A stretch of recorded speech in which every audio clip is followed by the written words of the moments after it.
You can soon have to fight with me like this. You can soon have to fight. Jama Sami, are you there?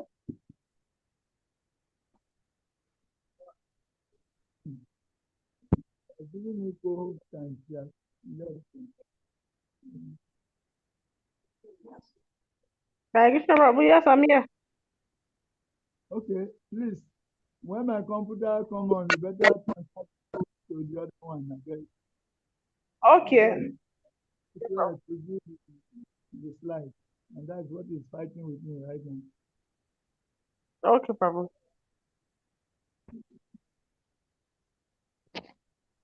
So please, while waiting for that, can we please have a recap of some of the things we learned last time? Can somebody remind us of some of the points?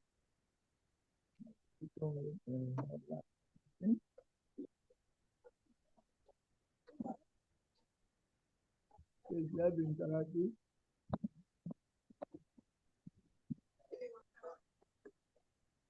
I'm expecting you to come up with some of the answers. When we ask questions, we expect you to respond. What are some of the things we talked about in our class? How do you say, but I'm about to break in here, man? Huh?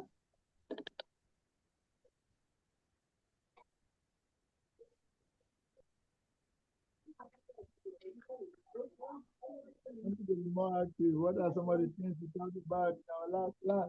Can you remember some things we talked about in our last class?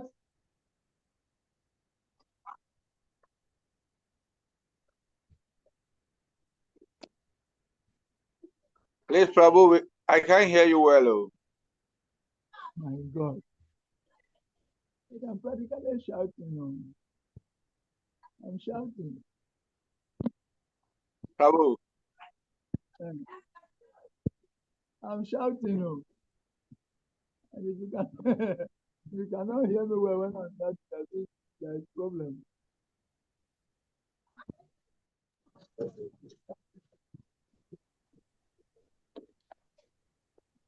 I'm shouting. I don't know. It's too loud now.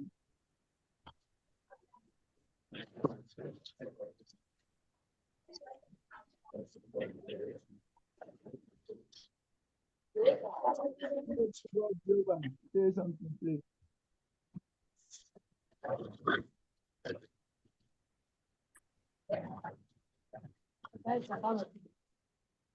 We are not hearing you. yes, Prabhu. The volume is very small. I don't know what to do again, but it is in the loudest. Yeah.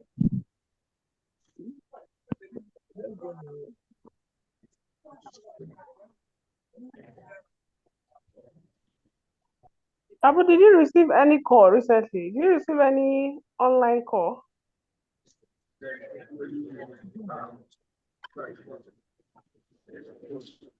No call. It is very low, eh?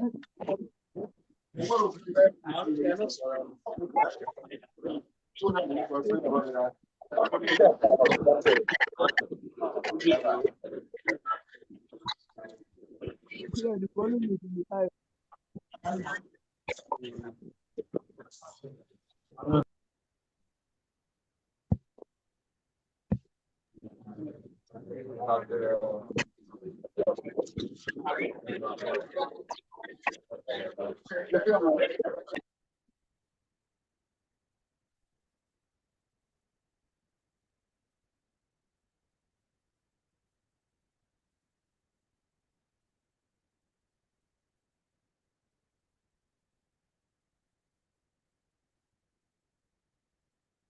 Maybe you can continue like that, but everybody has to mute and then listen very carefully so they can hear you because the time is already going.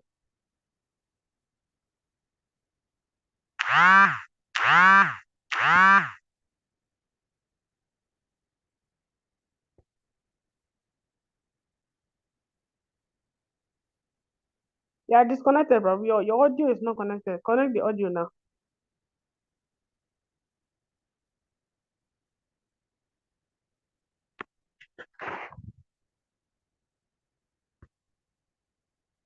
Just sign. It's like you have to sign out and sign in again.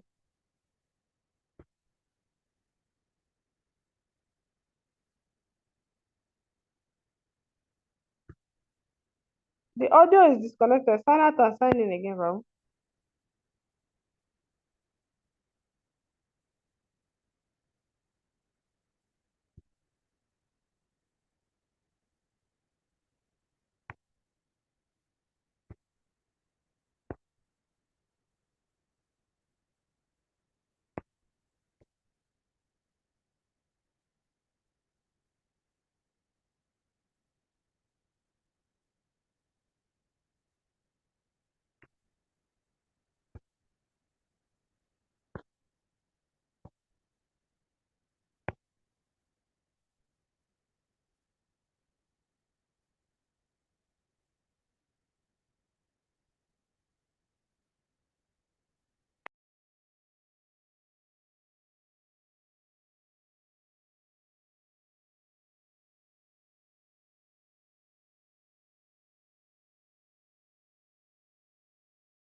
Hare Krishna.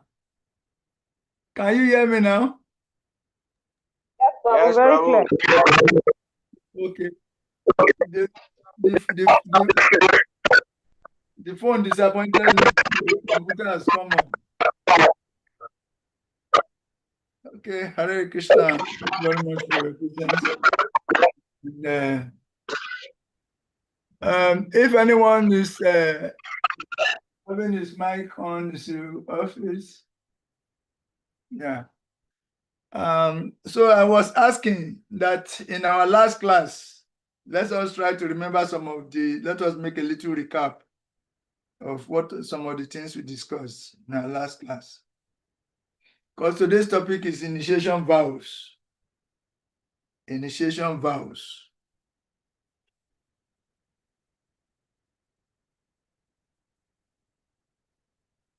And here the aim is to prepare students to strictly follow initiation vows and where necessary, take appropriate steps for rectification. That is the aim. And the objective is that by the end of the lesson, students will be able to discuss the purpose and importance of strictly following initiation vows with relevant reference to the teachings of Srila Prabhupada, and to be able to identify challenges faced in strictly following initiation vows and suggest solutions to these challenges, as well as explain the appropriate steps for rectification in the case of breaking initiation vows. So this is it. Are we all there? Yes, Prabhu. We are there. Yes, Dr. Oyeka, your hand is up. So let us hear you out. Want to remind us of some of the things we talked about in our last meeting.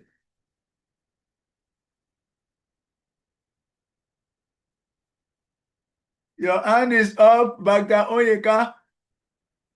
If you are not ready to say anything, then you better bring your hand down. Prabhu. Yes. Hare Krishna. Hare Krishna.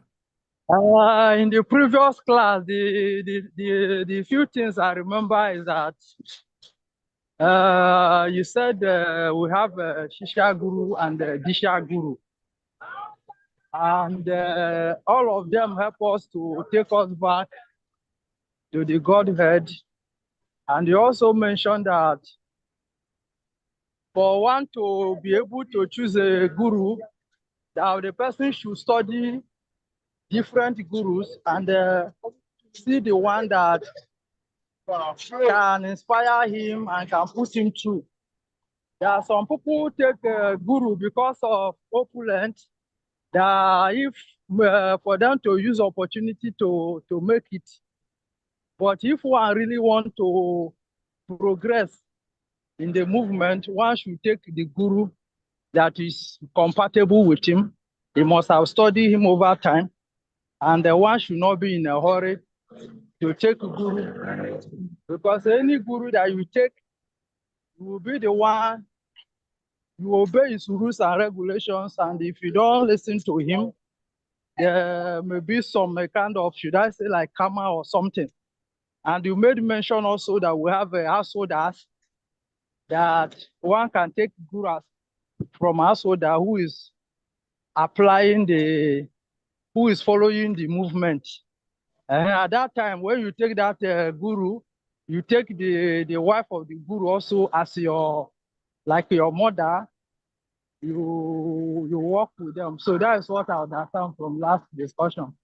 Thank you very much. Thank you very much. Thank you very much. You are good students. Okay, that's good. Thank you very much. It's true. And then we talk about 1 year preparatory period. 1 year preparatory period. Yes. And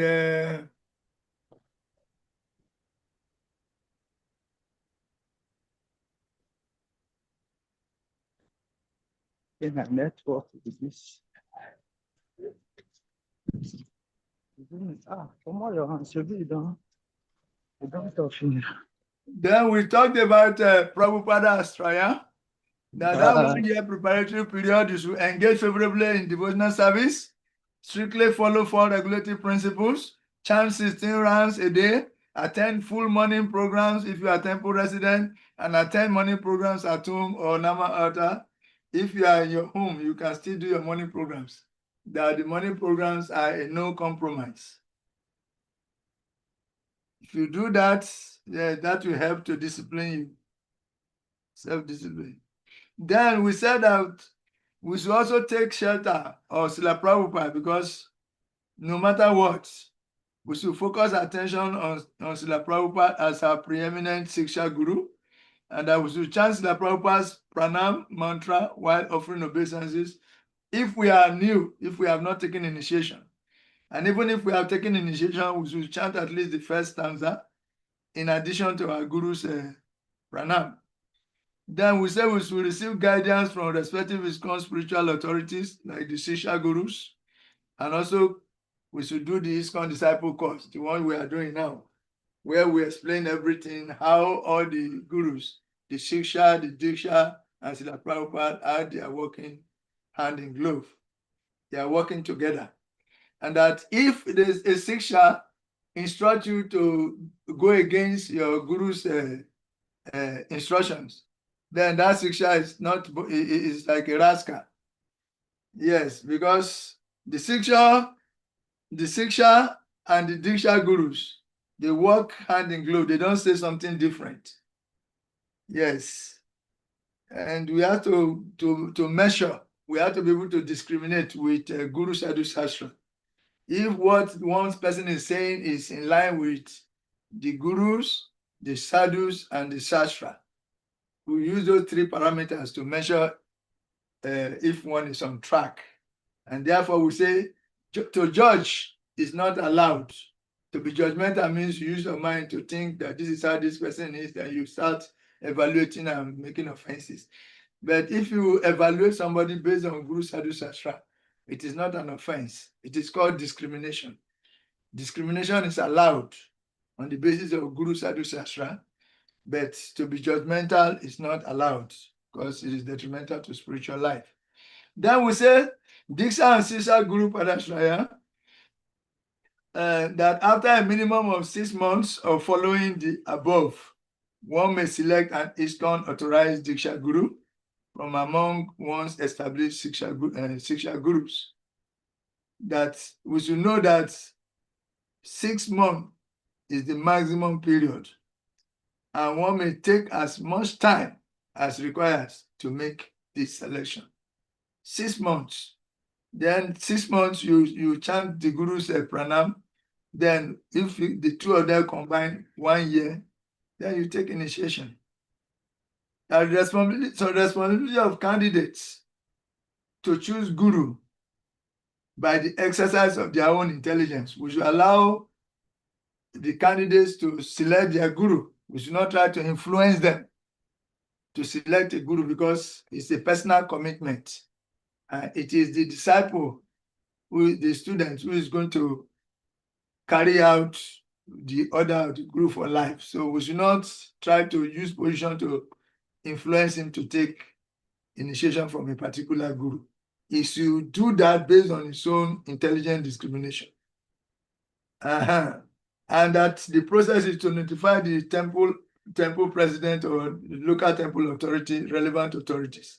Then take written examination issued by ISKCON authority, receive formal letter of recommendation from ISKCON authority, receive permission from the selected Guru, begin to worship that Guru and chant his pranam, followed by at least the first line of Srila Prabhupada's pranam. Then, in addition to taking instruction from one selected Diksha Guru, one continues to take instruction from one's established Siksha Gurus. And that's to communicate to Guru and local authorities if one decides to aspire for initiation from another ISKCON Guru. Then we came to Harinam initiation, that after a subsequent minimum of 6 months, one may accept a Vaishnava Diksha. Then the Guru is under no obligation to initiate a candidate. It is a costless mercy that the Guru is extending. You cannot force a Guru to initiate you. The Guru, out of compassion, will want to connect a particular devotee to the Vaishnava family, having seen that this devotee is sincere and he has some qualities that can be found for him to become a proper Vaishnava. So the Guru, out of his compassion, accept a Guru that is not obliged to initiate any candidate, not forcing.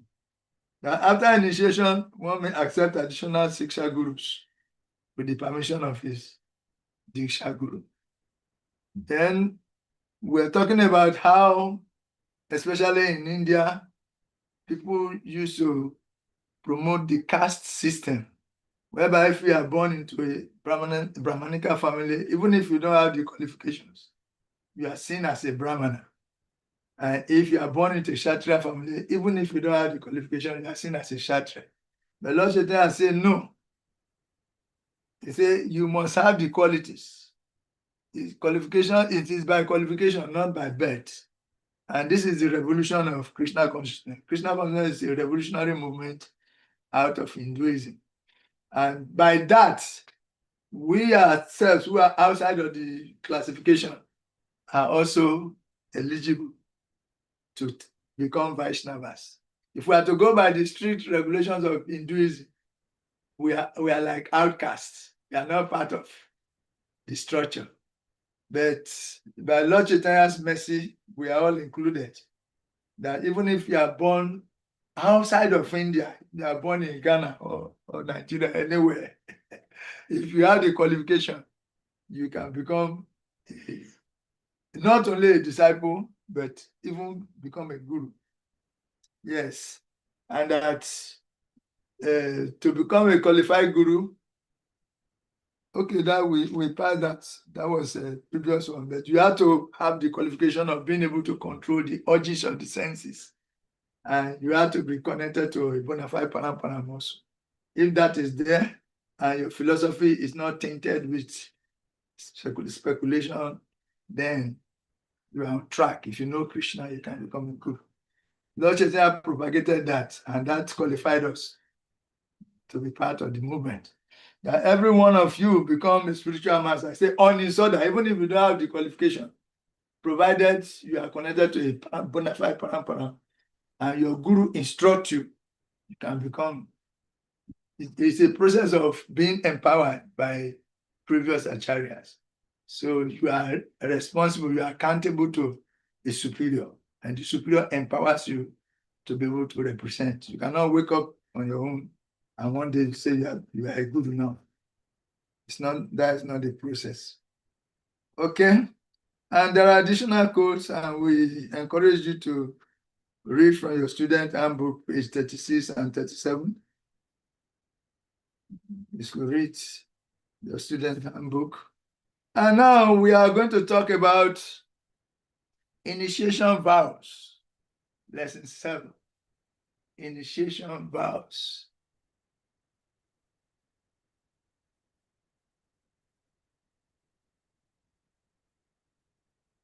Initiation vows. Now I'm going to.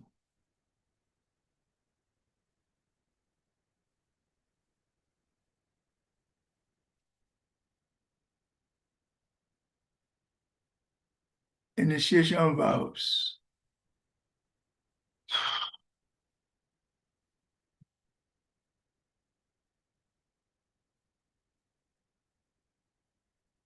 Initiation vows.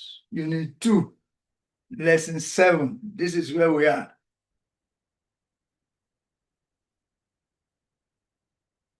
And here are the topics. Strictly following initiation vows, challenges faced following initiation vows, solution to challenges, steps of rectification. So we can go into action immediately. Can anyone remember the 4 regulative principles we are expected to follow as ISKCON devotees? Yes, Prabhu. What are the 4 regulative principles? One is you have to chant 60 rounds, at least 60 rounds. And also avoid the eating of meat, fish, and egg. No intoxication, no illicit sex, and gambling. Thank you, Prabhu. Yeah, these are the 4 regulative principles. No meat eating, no intoxication, no illicit sex, no gambling. Why do we take them? Why do we take these vows?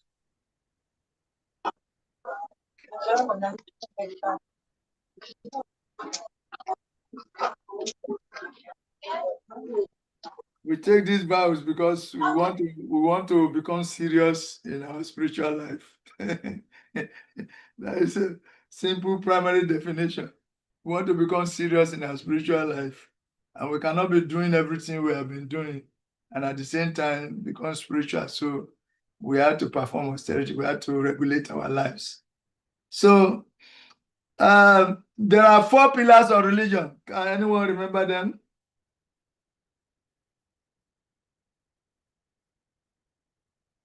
Religion in the One is truthfulness. is standing on 4 legs. What are the 4 legs? Truthfulness. Okay. That's one Mercy, leg. mercifulness. That's or another mercy. leg. Austerity. Austerity, that's another leg. The last one. Compassion. Compassion. Compassion towards other living entities, or mercifulness. So these are the 4 pillars of religion. Together, no meat eating, no intoxication, no illicit sex, no gambling. What is the relationship between these 4 regulative principles and the 4 pillars of religion?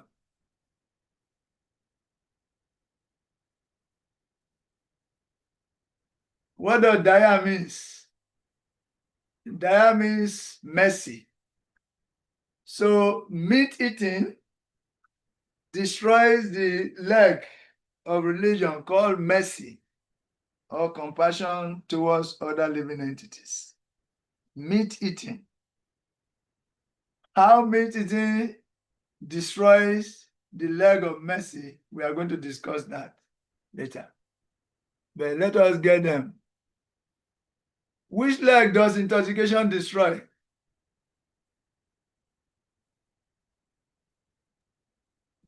Which leg does intoxication destroy? Austerity. Austerity. How this happens, we are going to discuss it later. But for now, let's go. Which leg does illicit sex destroy?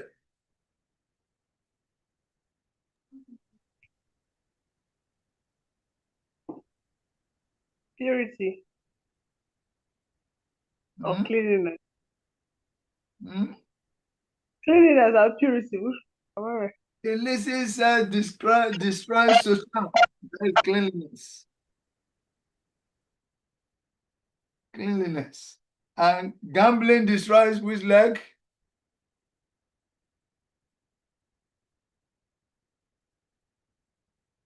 Gambling destroys which leg, Prabhus? Truthfulness. Truthfulness. Gambling destroys truthfulness. So in this way, the 4 legs, religion is standing on 4 legs. And these are some of the major vices that destroy the 4 legs of religion. Meat eating destroys mercy. Intoxication destroys austerity. Illicit sex destroys cleanliness. And gambling destroys truthfulness. Okay.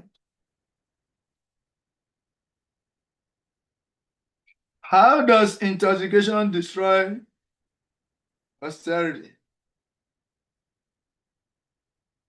Let's brainstorm, please. Let's be interactive. Don't hold back. Whatever comes to your mind first, say it. How does intoxication destroy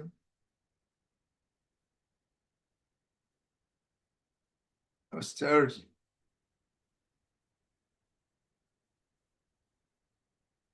When we take intoxication, our determination becomes weak. True or false? When we take intoxication, our determination becomes weak. True or false? Is it true that when we take intoxication, our determination becomes weak? True. Eh? True. It is true. How does it work? When our determination is weak, we lose the willingness to follow any regulation. And we lose the ability also to control the senses. So when we take intoxication, we become loose, weak-minded, and our determination is weakened.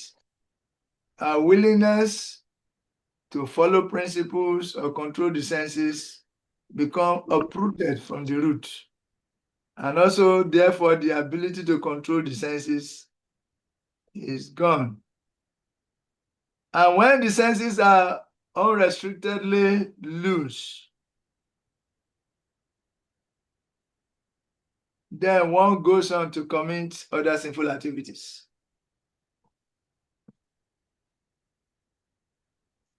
Okay, that is true. So we are going to take them one by one. And before we go, we said there are 2 ways to approach the keeping of the vows. One way is, what do we do to practice the vows? What do we do to practice the vows? And what are the details we should be aware of when practicing the vows? That means These vows, when we say don't, that is negative. Then there are positive ways what we should do in order to put and maintain the leg of religion. What we should do in order to maintain the leg of religion. What we should not do in order to maintain the leg of religion. So it is positive and negative. When we say don't do this, then there are some things we are expected to do on the other hand. On one hand, we don't do. On the other hand, we do. Okay? So what are some of the ways? What are some of the ways we can say we are gambling? Because ordinarily speaking, if gambling, for instance, destroys truthfulness, ordinarily speaking, we say gambling means no playing of lotto, no telling of lies, and no different kinds of no forest trading. No forest trading. But people do forest trading anyway, but no forest trading. And similar gambling, national lottos and the rest. We don't need to participate. That's what we understand by gambling. Generally. See? But if we waste time, time that could be used for devotional service, because the Bible said devotees should always use their time conversing about the Lord. Buddha and Tasparas, Kataya and Tas Cha, Tusi and Ticharamanticha. That devotees should engage their time discussing about the pastimes of the Lord, pastimes and activities of the Lord. And by that, they are either discussing it among themselves, they are preaching to others about it, or they are reading about that. Then they engage themselves in practical devotional services. So these are ways to engage our time. If time is engaged otherwise, if time is wasted on frivolous activities, it is also tantamount to gambling. We are gambling with the human form of life, because the human form of life is meant to reestablish our relationship with God. And if time is wasted on frivolous activities, it is also tantamount to gambling. So what are some of the frivolous activities that devotees waste time in doing, instead of talking about Krishna's pastimes, studying Krishna's pastimes, telling others about Krishna's pastimes, and rendering processes as in the 9 processes of bhakti? What are some of the ways, practical ways, that devotees waste their valuable time? They gamble away their time. Which other ways?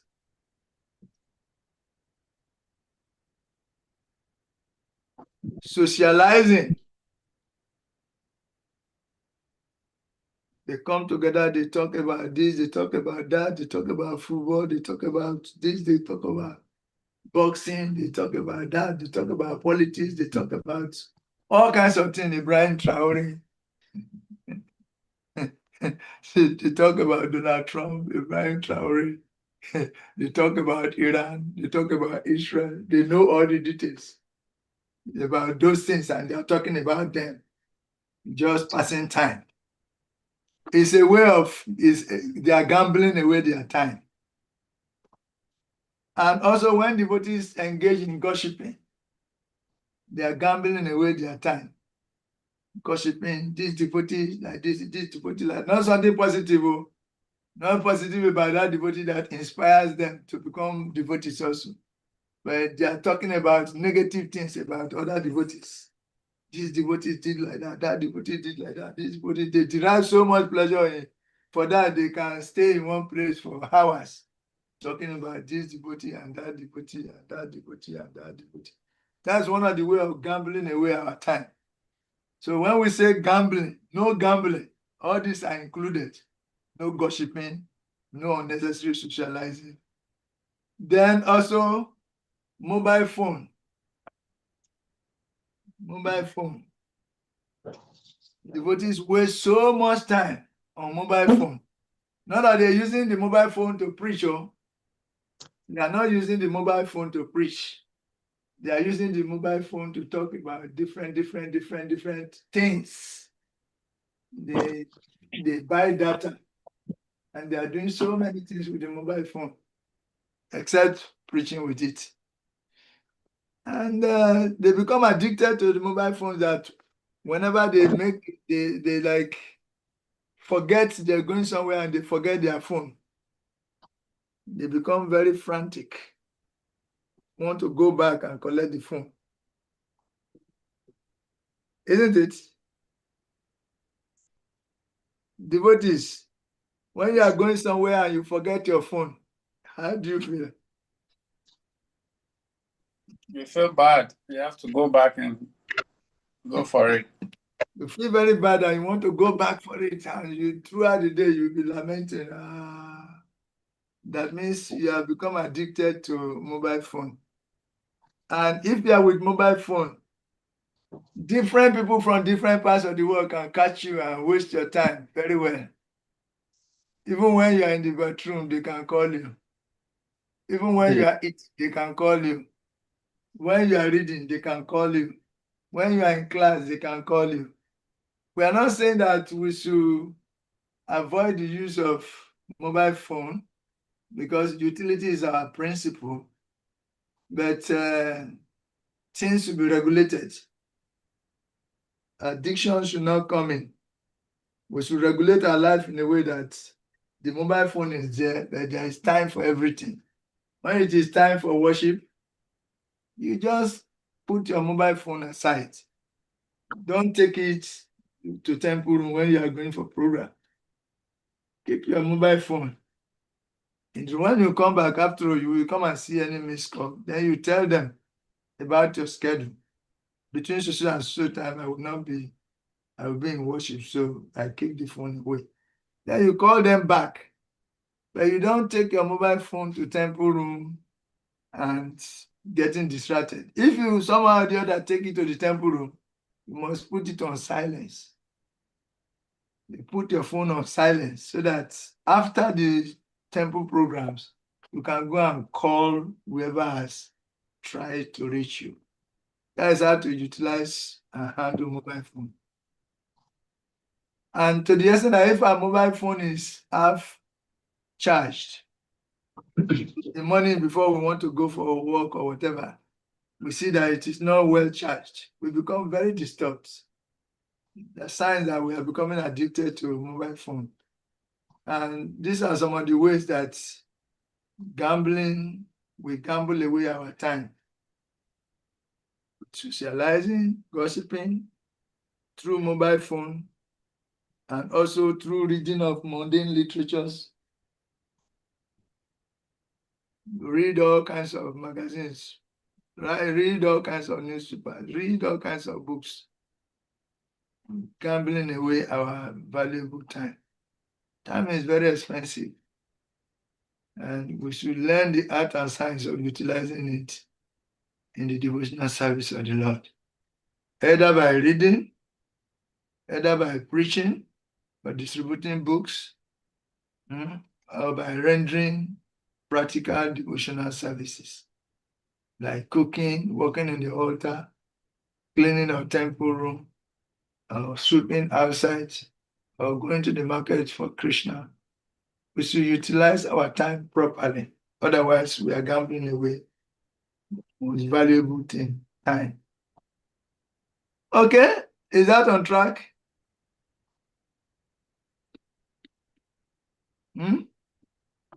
Is that on track?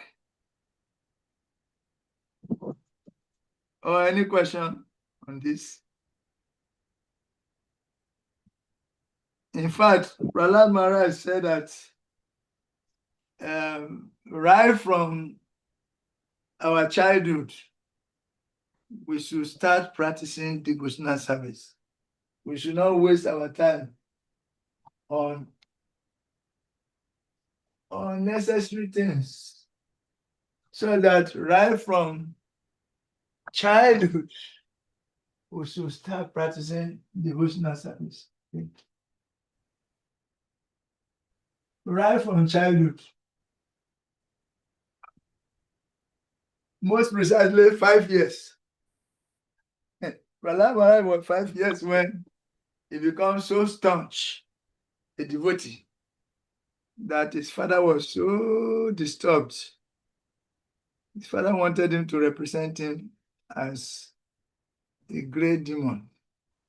And he employed Sanda and Amaka, 2 sons of Sukracharya, to teach Prahlad Maharaj how to become a qualified demon.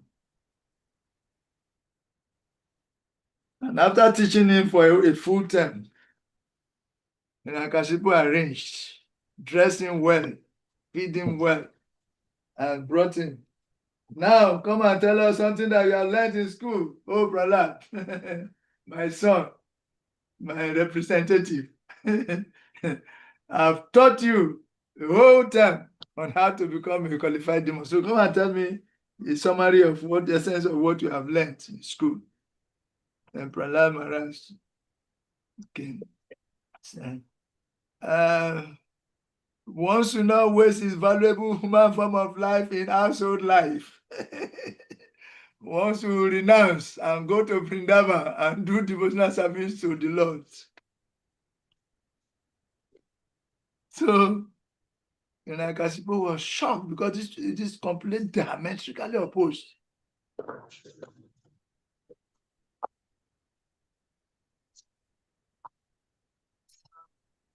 Hare Krishna, please, we are in a class.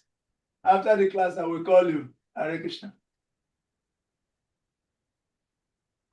So, sorry for the distraction. This is a mobile phone distraction.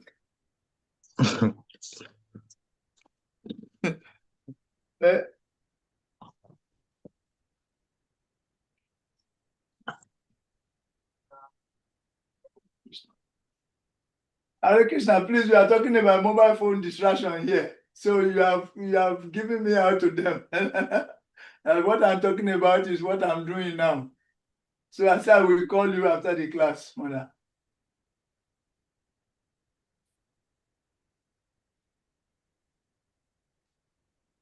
Maybe it's here. I think it's here. I will call you after we are in the class, please.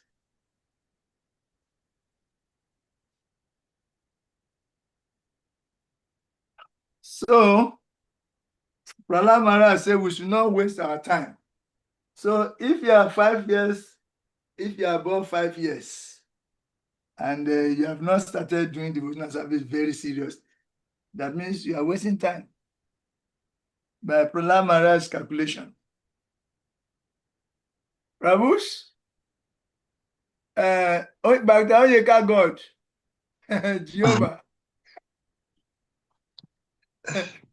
If you subtract 5 years from your age, how many years will your age be? If I subtract 5 years, Yes. that is 437. 37 years of your devotional life. Your life is being used in other things apart from devotional service. You see, by Prahlad Maharaj's calculation, from 5 years, you're supposed to have started seriously. Yes, so you can see how much time you have wasted now. Therefore, how much time you need to put in. The intensity of your devotional service should be very, very strong. You should be very intense in your devotional service. Even when you are chanting, it should manifest that yes, you are very intense in your devotional service. Whatever you do, don't do like as if you have so much time for everything else and you still have so much time to live here. Therefore, you take it half and half. No. Become fully involved in devotional service. Any time wasted on gossip, any time wasted on socializing, unnecessarily reading newspapers and unnecessary literatures should be considered additional waste of time. So we should not waste time. Okay? Okay, sir. Okay, So, problem. yes. And now, when we say truthfulness, gambling break truthfulness, we gamble away our time in socializing, gossiping, following, surfing internet unnecessarily, as against Prahlad Maharaj's advice in the Srimad Bhagavatam. So, what are some positive sides how we should practice truthfulness? Because gambling destroys truthfulness. What are some positive sides? Some positive ways we should practice truthfulness.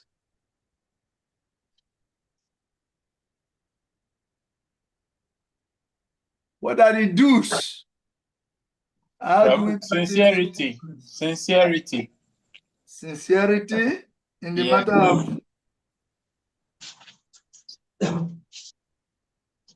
of performing devotional service? Yes. Sincerity in performing devotional service. That will be more specific, yes.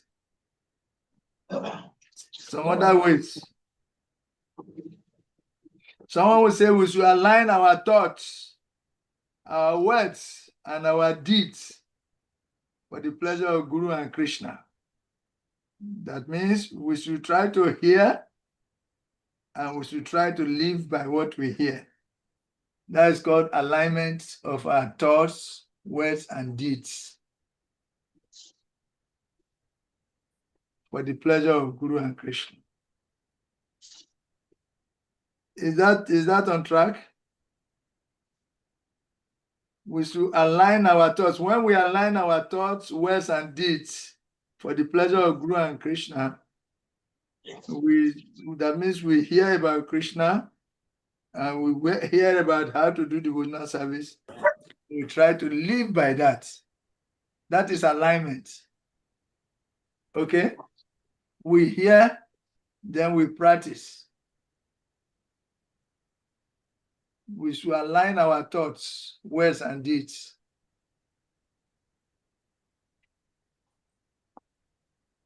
Does that summarize it? Then also we should be brutally honest in our dealings. Brutally honest. How do we become brutally honest? That means we should not put up like a show. There should be no room for hypocrisy.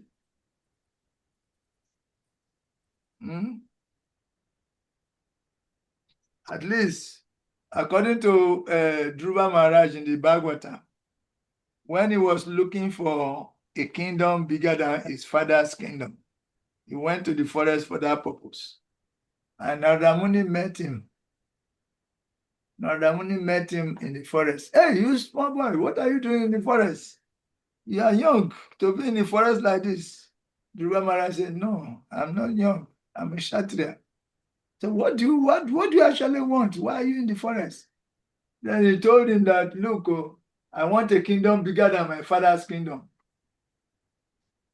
He said, boy, you are a young boy. You should be in the palace under the care of your father and mother. You should go back. This is not the duty of a young boy. What you are saying? Immediately Dhruva said, look, if you cannot give me the solution, just tell me that you cannot give me the solution. I'm not in for this philosophical preaching you are giving me. Dr. Shadrach, there's noise coming from your side. You should mute. Okay. He said, Dhruva Maharaj said, I don't want this. What I want is tell me what to do in order to get a kingdom bigger than my father's. You are saying I'm a small boy, I should go back to the palace and to be taken care of by my parents. This is not what I want. If you cannot give me what I'm looking for, then just leave me alone. Let me move ahead. This is called brutal honesty. He was brutally honest. about what you can accept, what you cannot accept. So we should be brutally honest to tell some trusted devotees about our shortcomings. If we find it difficult to be completing our rounds, we should not hide it. We find it difficult following any regulatory principle. We should be able to get somebody that we can confide in, somebody we can trust among devotees and confide in him. Look, I'm having this challenge. How can you help me? Then the devotee will give him guidance. He will give him suggestion. Don't associate with like this, like this. You should associate like this. Attend all programs. When people are chanting japa, you should stay in the temple room to chant.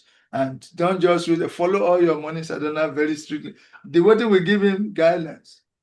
But rather than doing that, most of us, what we do is impression management. We cannot say it because maybe somebody will see that we are not, say that we are not very serious devotee. We cannot even follow like this. So we keep it to ourselves. It should not be like that. Understand? So to practice truthfulness means we should be brutally honest. Whatever shortcoming we have, we should tell another devotee about it. Somebody we can trust. To practice truthfulness means we should tell somebody, we cannot do this, I'm having these challenges, what do I do? In the process, we avoid impression management, whereby we want people to feel that, yes, we are doing everything nicely and give them positive impression, whereas we are roasting inside, cannot follow certain principles. Okay? Follow the example of Dhruva Maharaj. So first, to practice truthfulness, we should align our thoughts, words, and deeds for the pleasure of Guru and Krishna. Then we should be brutally honest. Then we should practice accountability. How does accountability come under truthfulness? We should be ready to practice accountability and responsibility in any aspects of our life, not only in devotional cycle alone, in our interpersonal relationship with anybody at all. We should try to practice responsibility and accountability.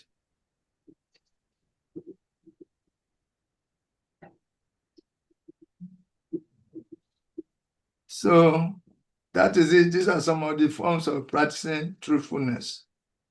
See, while avoiding the negative injunctions, we should also start following the positive injunctions. And to support this truthfulness, practice of truthfulness, on daily basis, we should study the scriptures. Okay? Are we there? Yes, we are there. We should study the scriptures. On daily basis, we should hear from our spiritual masters. That means we should listen to classes. On daily basis, we should speak about Krishna to somebody. We should try to preach anywhere, anytime, somehow. We should try to tell somebody about Krishna and give Krishna to somebody. Okay? In summary, we should read, we should hear, and we should recite Krishna Katha. Read about Krishna, hear about Krishna, and try to preach or recite Krishna Katha to somebody. Okay? So that has taken care of truthfulness. Now let us go to any question?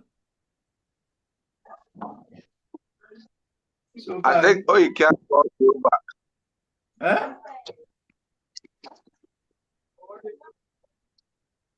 So far, any question? Yes, Prabhu. Yes, ask your question, Prabhu. Please, Prabhu, my question is based on the gambling. I want to ask if if somebody is involved in gambling, let's say a person wins lottery, big amounts, and he uses some to support the work of Krishna, is it sinful? Thank you. This is serious matter. It's a serious subject matter. If you're already involved in gambling, if you're already involved in gambling, and you are trying to purify yourself, and in the process, you bring some of the results to render devotional service, Krishna will accept you and give you some purifications. Anyway, but you have not started practicing devotional service. Devotional service begins when you stop gambling, you are following the regulatory principles, then you are doing service. You surrender first. Surrendering means all those things that are unfavorable to the execution of devotional service, you avoid them. And all those things that are favorable to the execution of devotional service, you embrace them. See, Okay. you have a full conviction that Krishna is always there to protect you. And you are there with all humility, ready to follow the direction. That's surrender. When you surrender, then the activities you do after surrendering are called devotional service. But the activities you are doing before you surrender, before you are bringing Krishna in, you are just trying to purify the activities.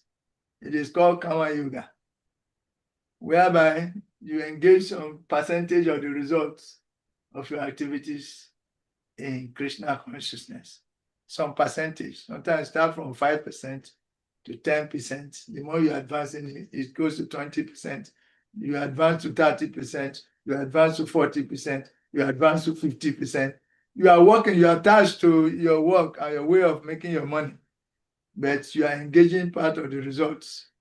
Then finally, the purification that results in those activities will gradually bring you to the point of wanting to just, what is the use of all these activities after all? Then let me just surrender to Krishna. Whatever is favorable to devotional service, I will embrace you. If gambling is not favorable to the execution of devotional service, I will stop gambling. Then you stop gambling.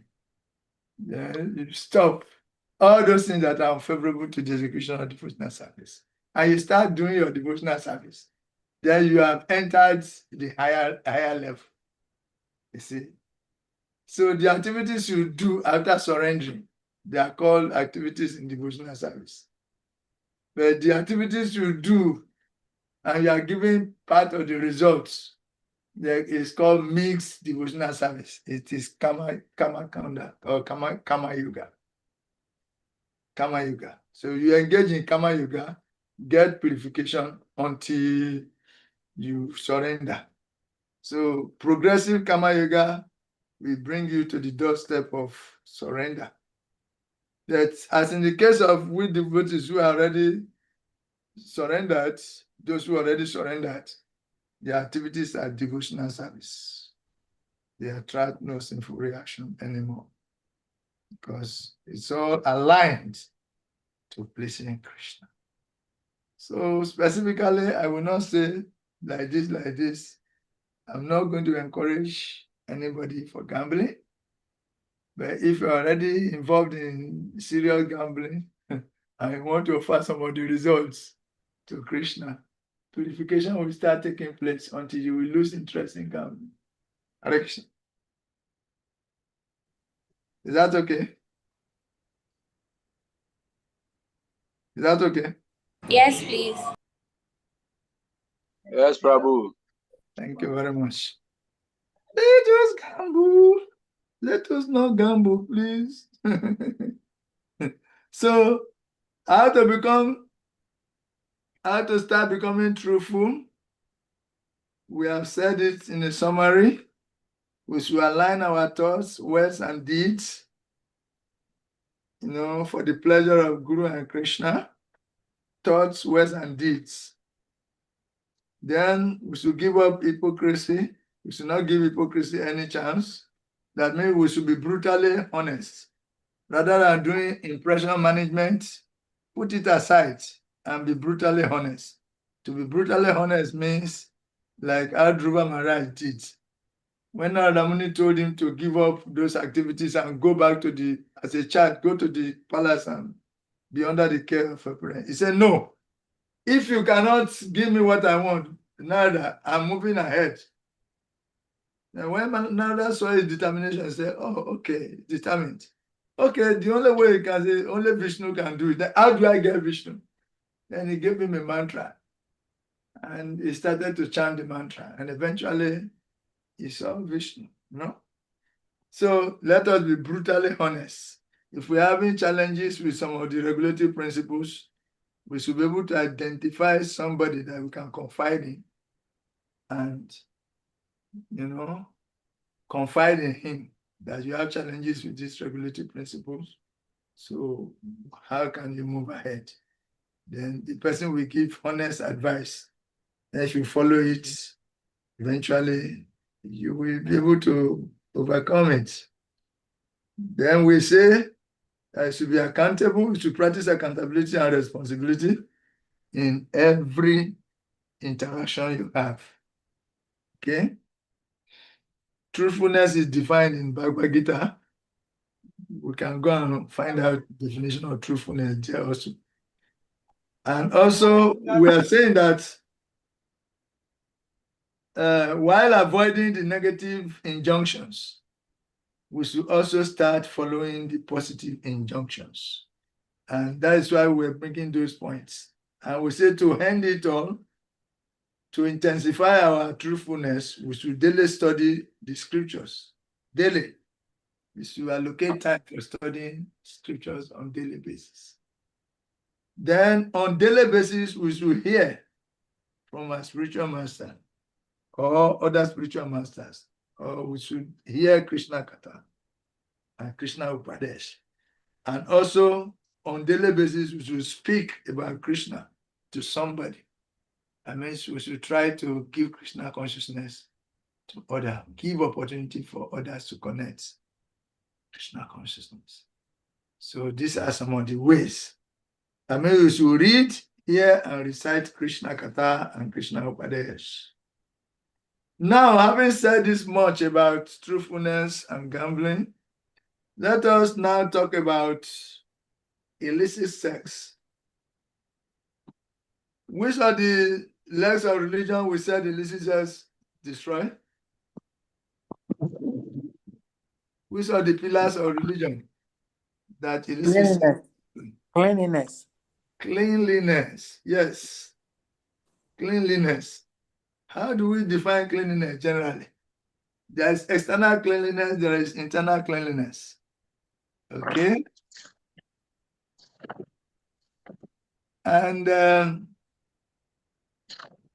cleanliness, internal cleanliness, external cleanliness, we say, okay, take baths. You should bath at least twice a day. And when we say internal cleanliness, we are saying we should avoid premarital, extramarital sex, and should only engage in sex for procreation. No artificial means to be employed in gratifying the senses, as some people do. Then, by that, the scriptures specifically advise that we should see every woman, if you are a man, you should see every woman as your mother. Every woman who is not your wife, you should see her as your mother.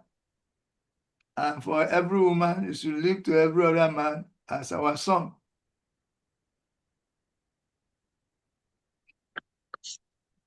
Okay? So, few more negative injunctions on illicit sex. We should avoid illicit sex both in thoughts, in words, and in deeds. That means we should not think about it, we should not talk about it, and we should not plan for it. To think about it, to talk about it, and to plan for it, these are all aspects of illicit sex. And we should avoid exposure to it also. Ajamila, for instance, he just saw some exposed men and women, and he went to look back again. He looked back again. He looked back again. And he started planning to coming back to what they were doing. And he came back and he got implicated very seriously. So if you see a particular scenario for the first time, first glance, we consider that you are innocent. If it is an erotic scenario, your first eye contact with it, first glance of it, you are innocent. After all, you cannot close your eyes while walking. But for instance, you see a man and a woman kissing, and you see them, you remove your eyes. Then your mind tells you, say, look at them again.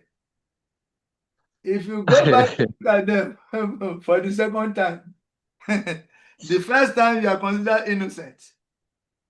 The second glance is purposeful. Second glance is purposeful. But if you glance for the third time, that means you are already a rascal. You are going to plan like a Jamila. And when you go back, you'll be trapped and you forget your Brahmanical cultures. And before you can come to your senses, maybe at the point of death, where you'll be given a second chance, if you are fortunate. Otherwise, you can get lost and go very deep in the ocean of Maya. So, first glance is innocent. Second glance is purposeful. Third glance means one is a rascal. Then the question may arise. If you are in a working place and your friends talks about ladies and sex and all those things, activities breaking the principles. So when you look at that girl, that girl is beautiful. I would like to trap her there. I know where she passes. It brings those kind of thoughts to you. As a devotee who is seriously trying to avoid illicit sex, what will you do? What should you do?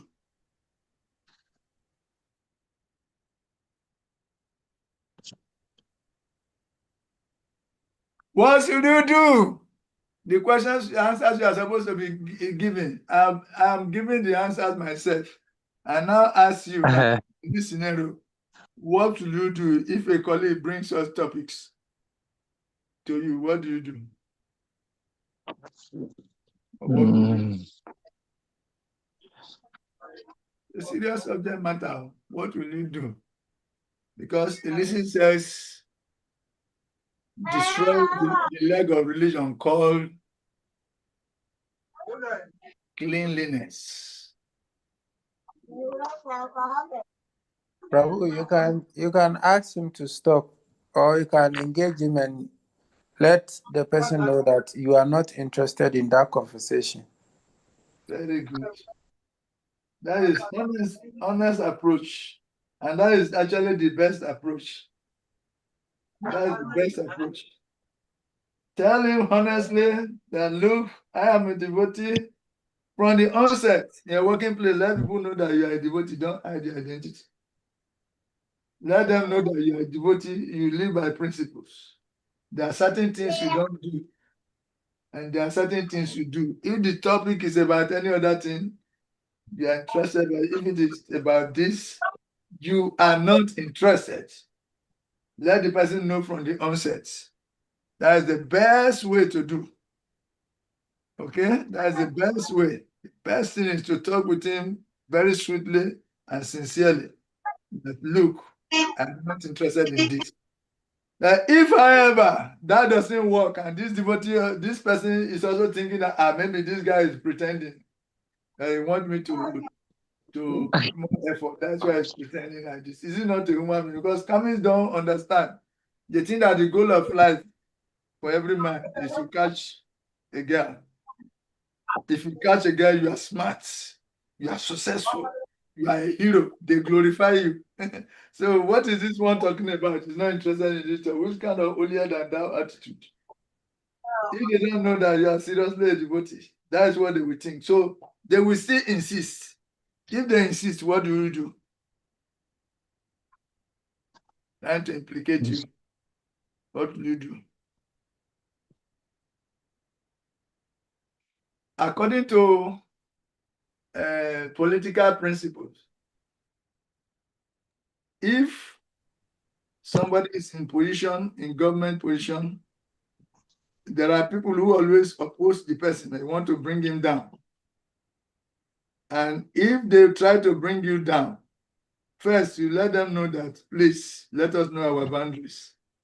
If they don't agree, they say the second move is to bribe the person. Like, those are the politics that Rankasibo wanted Prahlad to learn in school. That how will you deal with your enemies, political enemies? You know, somebody want to bring you down from position. You try to let him know that, look, what you are trying to do, I'm seeing you. Don't try it. It will bring chaos to us. If you continue, there will be problem. If the person insists, then you say you should give the person bribe. You bribe, you give him a gift. Or put him in a position also, if it is political. You put him in a position, high position where he will also have opportunity to control some people.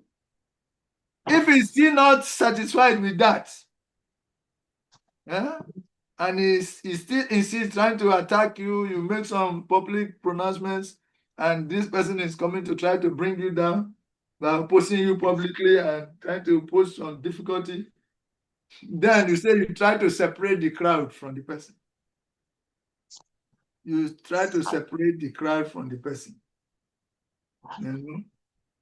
Like some disciples of Srila Prabhupada, they went to hear from their Prabhupada's god brother, and some of the god brothers were trying to minimize Prabhupada from them. So Prabhupada tried to separate them. He tells his disciples, don't go there again. Don't go and listen to them. Don't take their books. Don't give them our books. If they want to make devotees, they should go and make devotees among the Kamis, not among you. I'm still alive. That kind of stuff. So he tried to separate them from. There was a story of also Srila Prabhupada when he was preaching in Australia. Some group of rascals, they came. They are in a group. They came. And they started talking. As Prabhupada was talking, the rest and they started talking continuously without stopping, their own philosophy.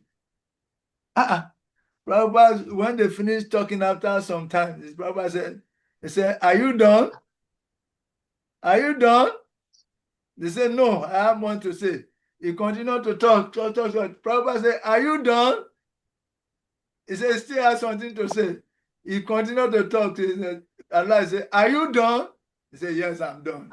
So Prabhupada just changed the topic and continued to preach. He separated the crowd. He made the crowd feel that this guy, what he is saying is out of point. In this way, he separates the crowd from him. So then you give bribe, you give him gifts. If you can stop this kind of talks with me, there are many other ways you can benefit from my association. If you can stop this talk about girls to me, there are other things you can benefit from me.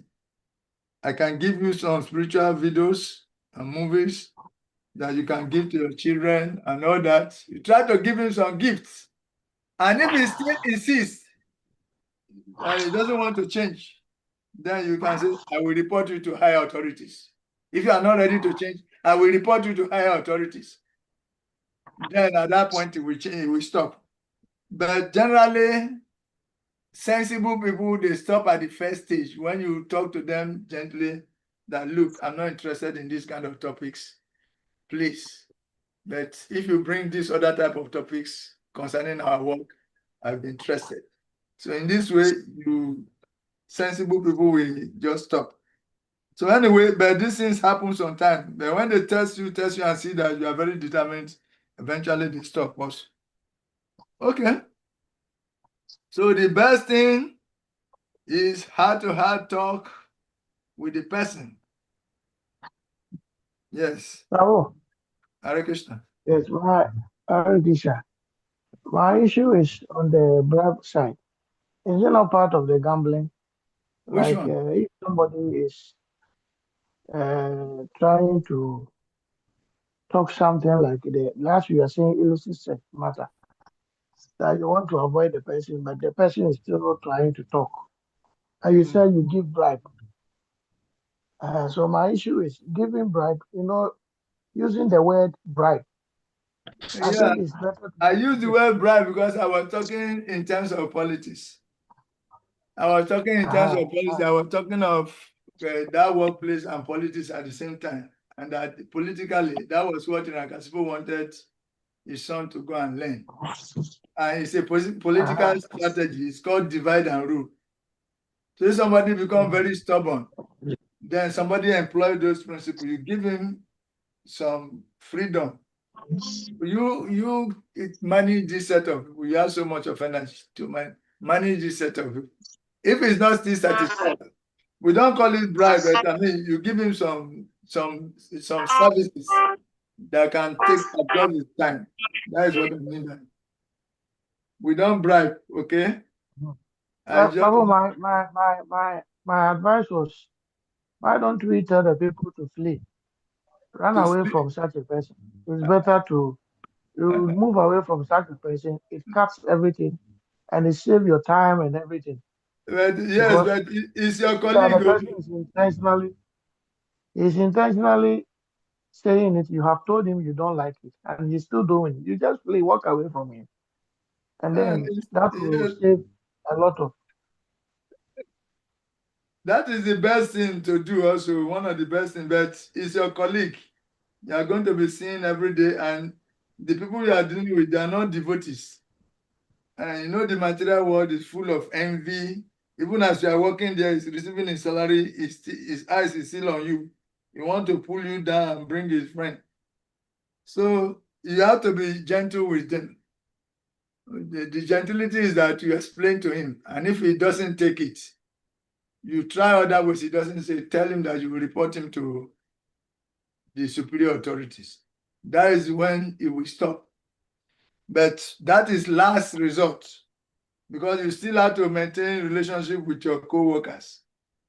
So you don't need to antagonize him or make him feel that you are superior to him, that you are more clean than him. And that will attract his envy and jealousy, and he can plot you. You are working in the world. You have to avoid offending, making people feel offended about you. So that's why you have to take all these other measures. Right? No mature. Try, No, talk. you try to So encourage. Babu, there was this instance when we were talking about the gambling matter. Like, let's say we are in the temple, and then we are raising funds for, let's say, a Guru Puja or Jamastami, Krishna Jamastami, or any program in the temple. Yeah. And then some of the leaders will call and ask to raise money for the project. Yeah. And then you give money to the project. The money you will give, that money will not reach exactly, because you asked the person who said, they said anyone who was able to raise money for the program, that person also takes some percentage and then give the rest to the temple. So raising money for Krishna program, and then becomes like one of the person who is raising the money. Any person he asks money from, if he asks 2,000 and they give him 2,000, let's say we take 500 and go and give 1,005. that he said he is the one who raised the money for the program. Is it not gambling or something like that? Is it That also is not our untruthfulness? process. That is not our process. Whatever is given for a particular project, you submit it as it is. As it is given to you, so shall you submit it. Then you give account. At the end of the day, you give account of who donated what, exactly what they donated to be publicized, so that people will see that this person donated. And the person is also on the platform. We also see that the donation he gave is written and recorded. That's how it is done. There's nowhere we do that, okay, somebody is raising the fund and he has a percentage of it. Only in case of maybe life members, to encourage devotees to take up those services. Some householders, for instance, they are giving some services or like making life members. That if you make any life member, you have a particular percentage. That is pre-arranged with the authority. Okay? So that is known that when you make a life member, the amount is like this. Then this is your percentage. It is already discussed before the person starts the job. Sometimes there are services like that. But generally, whatever you collect for any particular occasion, you submit it. That is how it is done. You don't collect and keep part for yourself and submit part. No, it's not done like that. It's not our process. Okay. Then that means, Prabhu, that means we have to explain to the people taking the money from the life members, like, okay, this is the agreement. When you get this from this person, we will give you this percentage. And they also must explain to those who gave, because some of us or some of the people, they give money, and at the end of the day, they also bypass to ask some of the leaders Hmm. behind to know that this money they gave it to this person, have you received it? At the end of the day, the leader will also say a different amount. Hmm. And it is making people think that those people who came to raise the money, they are just stealing Hmm. money from the temple and all those. Yeah. So It is not that is why. correct. It is not correct. The life membership situation is known. Life membership is when you register with like $500. There are some people that one is set. That anybody who make a life member, and if it's a householder, he gets some percentage because it makes effort to get. That is already defined, predefined. But generally for festivals, you don't take any percentage for yourself. You submit everything that you collect. Understand? As a way of transparency. You have to be transparent. Whatever you collect, you record it, we announce it, you submit it. Understand? And you publicize it on the platform. That is how it is done. So if in case of live membership stuff is different. Only live membership. As far as I know, only live membership, there are some percentages given to the person who registered the person. Sometimes, because sometimes they pursue a particular person for a long time, going to his places at his own personal expenses and all that, giving some gifts, trying to encourage the person for long. Then is giving some percentage to also encourage him to continue the service. That is officially done. Okay? Okay, Prabhu. Thank you. Oh, Hare Krishna. We are sorry if things like that have happened.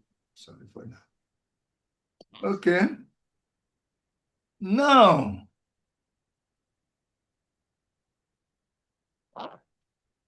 we should develop a healthy discourse or a healthy fear.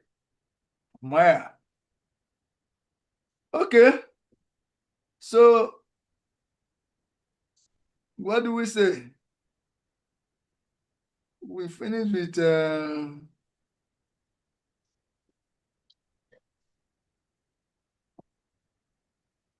I think we are still on cleanliness. Okay. Now to say positive ways to practicing cleanliness. We say we should treat every woman as our mother, and women should treat, we should treat, according to this Chanakya Pandit's formula, treat every woman as our mother. Treat other people's property as garbage. Not that garbage that you don't put eye on other people's properties. Then you should treat us the way we want others to treat you. The golden principle in the Bible: do unto others as you want others to do unto you. In this way, you can practice truthfulness. And how do we possibly practice cleanliness? Okay, we should practice clean. This is part of cleanliness also. These are some clues of cleanliness given by Chanakya Pandit. Then how do we practice it more practically? Say, avoid unnecessary free mixing between men and women. Devotees should be restricted. Association between the opposite sex should be restricted. That's why women are separated, men are separated. They should not be mixing too freely to avoid or to practice cleanliness positively. Then we should chant internal japa. Chant Hare Krishna Maha Mantra all the time inside your mind. Internally, you should be cleansing your heart by chanting even when you are alone. You are not saying the words out, but you are chanting inside your mind. Or you are thinking about Krishna's pastimes. Or you are reading about Krishna. No idle time.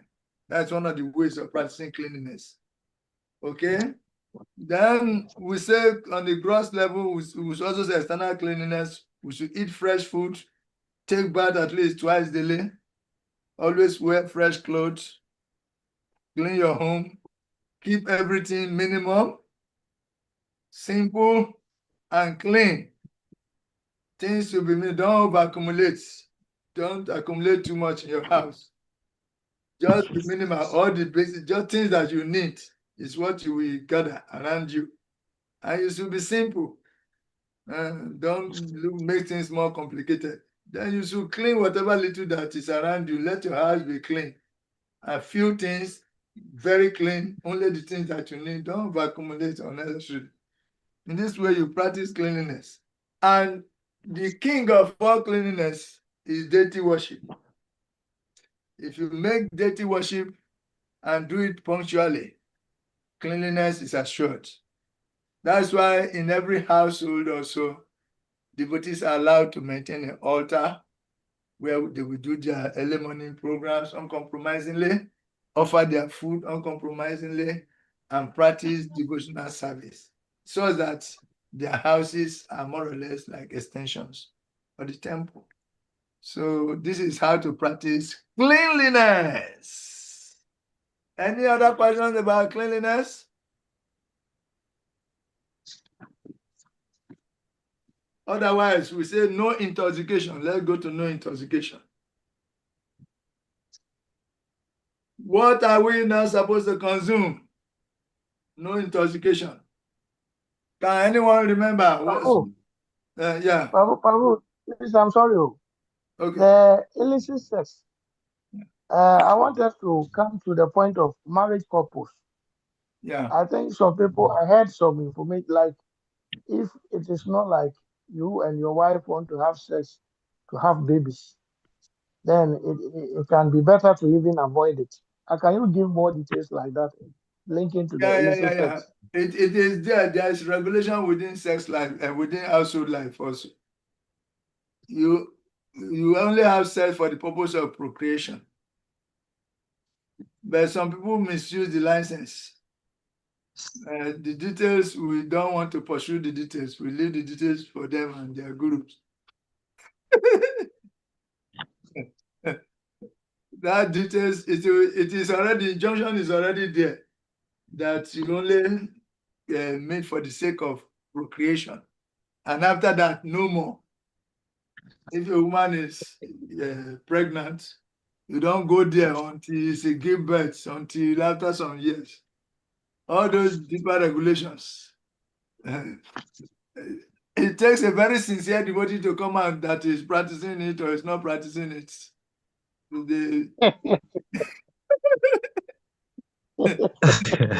It takes a very sincere devotee to do that. The majority of devotees just keep it as if they are practicing. Yes, you leave the details for them and their guru. Guru and Krishna, leave it for Guru and Krishna. Now, some people say, my wife, in the name of Guru, you come and tell me not to have sex with my wife. For I beg that one. No, I follow what I can follow. They do like that, but the general standard is there. And there are those who follow it to the extent that even before you meet your wife, you have to take permission from your guru. That me and my wife want to invoke a child now. So, Gurudev, can we meet? What is the best time for best day for us to meet? The Guru become involved in calculating days. Calculating days for you to meet with your wife. The type of prayers you should say before you meet. Austerity you're supposed to perform together before you meet. So most of the time, the brahmachari gurus, it's like they feel disturbed. But very honest disciples still take permission before they do. But the generality of devotees don't do it. Even though they know that is what is to be done, they don't do it. But we are not in position to judge anybody. Only Guru and Krishna knows. He puts the past, the present, and the future together and carry the devotees along, provided their devotional service is not affected. Okay. Details left for Guru and Krishna and the devotee. No intoxication. So, what are we not supposed to consume? When you hear the word no intoxication, what are the things that come to your mind?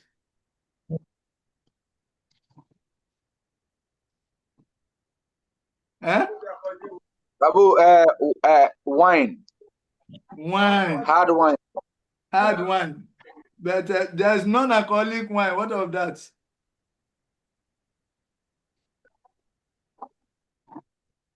You say hard wine. Yes. Hard wine.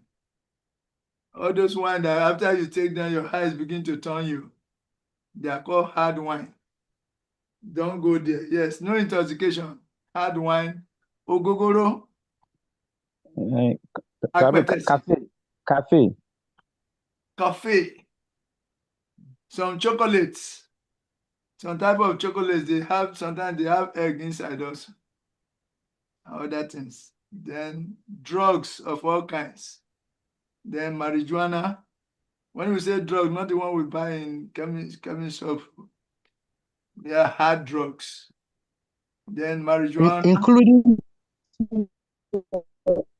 Including tea also. Including tea. Tea. Like Lipton tea, all those. Yeah. Okay. Like Lipton tea. Okay, like Lipton tea. Okay. All those ones that contain caffeine. Please, what about Milo? Milo, I don't know whether it contains caffeine. You better read well before you take anything. Otherwise, you take intoxication. Milo doesn't contain caffeine. Please give me a little bit because Milo, I need they make with cocoa. Yes. So you better read the contents. You better read the ingredients before you take, to be on the safe side. Because I hardly all those things I don't even remember them. Prabhu, to my small knowledge, I think those foods that are in can,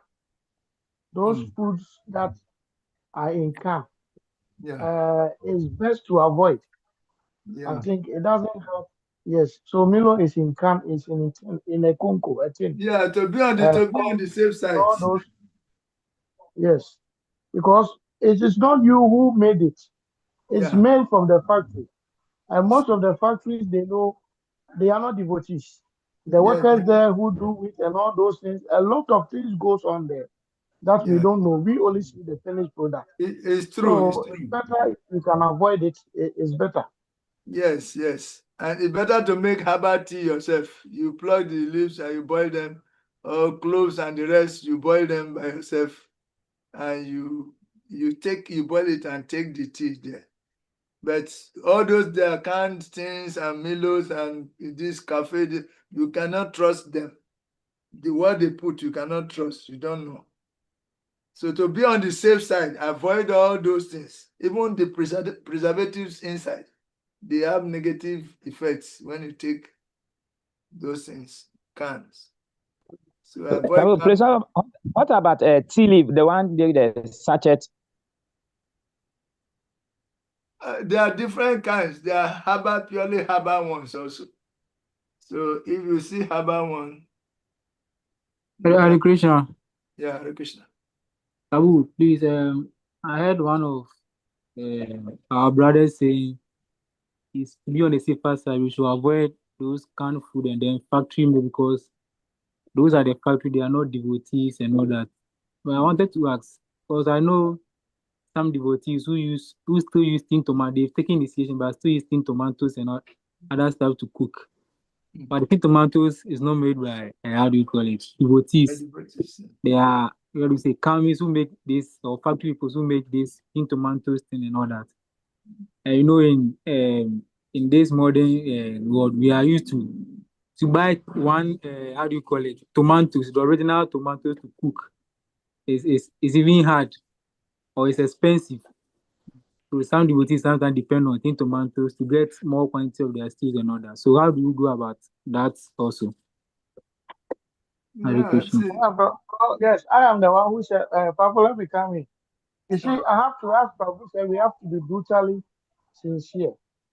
You know, if we get the natural thing, that is why we advise to grow things in our house, do a small garden and all those things. Because if you get the natural food, it's better. I know one of the tin tomatoes on Kumasi Accra Road. The Chinese people are very close with them. When you go there, you see the kind of powders they are putting, mixing up, and all those things that they are using to mix to get that tin tomatoes. My brother, when you see the factory, you will never eat that thing again. You see? So And they say, one thing is, if you can get a natural tomato, yes. if you can get a natural tomato, even if it is one or two, you manage it. It will help your health. Yeah. It will help your body to grow well, and it will help your spiritual life because people do a canned products and a lot of products. You know that most businessmen who are doing products at factory, they don't just use their real naked eye to do. Some of them even add certain blood and certain things, rituals, blood Yes. rituals and things to produce for them to get more customers, for Yes. people to buy more. A lot of things. A A lot lot of of things. things happen. A lot of things happen. They say even rats and all kinds of cockroaches will enter. They grind everything together, and they are part of the tomato that you take. So the safest thing is to go grow your tomato and eat organic food that you grow by yourselves. And if you can't get it, you can buy the seed tomato and use. The fresh, the canned tomato and the sachet tomatoes is just risk we are taking. You see, so the best practice is to go by seed tomato. But when we are thinking that we are not attentive enough, we are not coordinated enough, and we have to resort into buying all those kind of sachet and canned tomato. What can we do? We offer it to Krishna and beg Krishna to remove any sinful reaction involved or whatever is involved. But they do a lot of things. They do a lot of things. Many of the businesses, they don't do with ordinary eyes. They do juju, they do rituals of all kinds on top of the thing before they put it together and can it and sell so that it can move. If they can do it in restaurants, how much more things that are going to can? Those cooking in restaurants do all kinds of concoctions with the vegetables and with whatever before they cook. They do rituals. terrible rituals, put all kinds of things and use it to cook. Then when people eat, they say, oh, best restaurant in town, best. They glorify the restaurant, but they do all kinds of things. So the best thing is to grow your food and eat what you grow and grow what you eat. But we are lazy. So even though we have land, we are unable to farm it. The influence of Kali Yoga is so much on us that even after understanding so many instructions on this matter, we see we still resort to the quick way, fast way. Just go and buy sachet tomato in the supermarket and just open it and you cook, color the thing fine. So the best for our own enlightened self-interest, we should go by seed tomatoes. We talk it, but practically speaking, even in the temple, we are still offering these tin tomatoes and the rest. We are still offering it. We talk it, but we are still offering it. So that is it. And that's why devotees are not just vegetarians, that we are prasadamarians. Some people say Krishnatarians. They will say prasadamarians. That whatever Krishna instructs us to offer, we offer him that, and we only then we take the remnants as prasad. Otherwise, any food you try to make and eat, a lot of sinful reactions are already there. Jagya assistantino santo mushianti sarva kill beside. Bunjate te tu agam papa ye pasanti at Bhagavad Gita 3:13. Go there, we see. Go there, you will see. So the food we are to eat, we are still to offer it to Krishna first. If it is not offerable to Krishna, forget it. That means don't eat boga. If you really want to practice cleanliness and truthfulness and all that, don't eat boga. Things that are cooked by other people, you just go and buy and go and eat. It is food. No. We have to be clinical. That's why those vegetarians that are able to plant their own food, they plant only what they plant that they eat. They are the ones that are safe. Otherwise, we who buy things in the market, even the vegetables are full of just chemicals. Chemicals. They spoil the vegetable for us. And so if we are not lazy, we're supposed to grow our own food and sell this surplus to others. But we are unable to do that. So we are implicated in eating whatever we see. And that's where we are. Krishna will forgive us. So offer your food to Krishna first. So let him take the simple reaction. Then you can take the rest as his mercy. Otherwise, we are already implicated. Buying those things from markets, we are already implicated. So, brother, that is it. Simple living, high thinking includes all that. Okay? Dr. Shadrach, you take it like that. Okay, Prabhu. Hare Krishna. Hare Krishna. We can't be safe unless we offer the food to Krishna. Offer it to Krishna, beg Krishna to take it. So make it prashad. Oh, Hare Krishna. I have another question. Yeah. When we are talking about the mercy,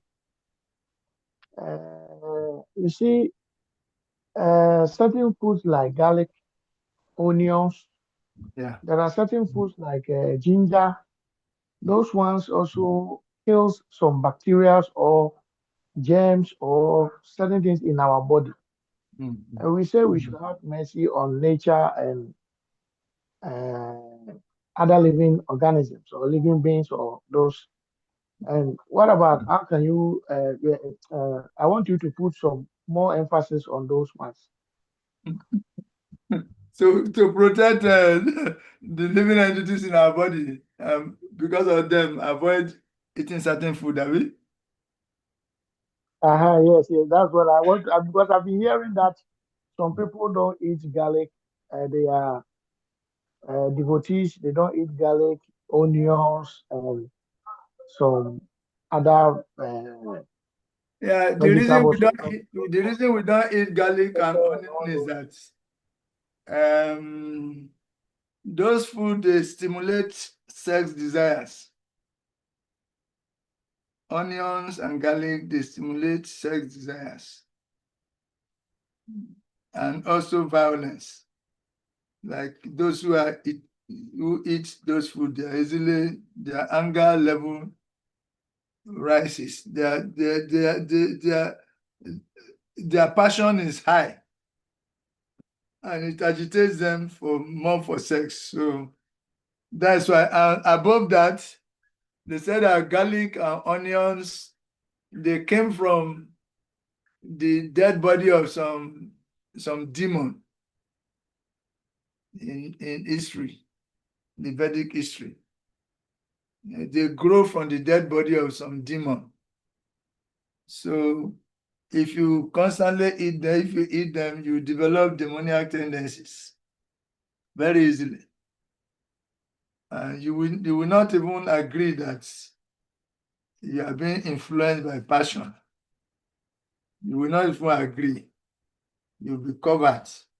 So to reduce our passion and to reduce our urge for illicit sex, to control it, we better avoid those kind of food. Otherwise, they have a lot of medicinal properties. They have a lot of medicinal properties.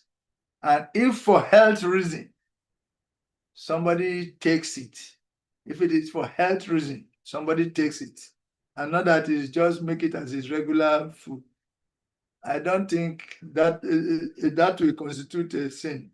Nobody will frown at it. But generally, they are pronounced as not, edible by devotees. But for health reasons, they can be used. In fact, breaking lower principle for higher principle is allowed. Yes, this is on a higher level of application of this philosophy. People can break lower principles for higher principles.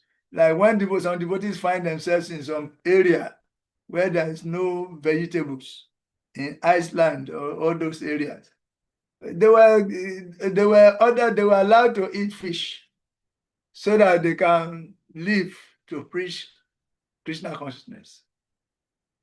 So if for some peculiar health reason, a devotee need to eat a particular thing like onion or garlic in order to take care of the sickness, then he can take. See, but it's not generally pronounced as something we can take for health reasons. And even for that's why we are having spiritual master. The person can confide in a spiritual master. Say, oh Gurudev, look at my situation.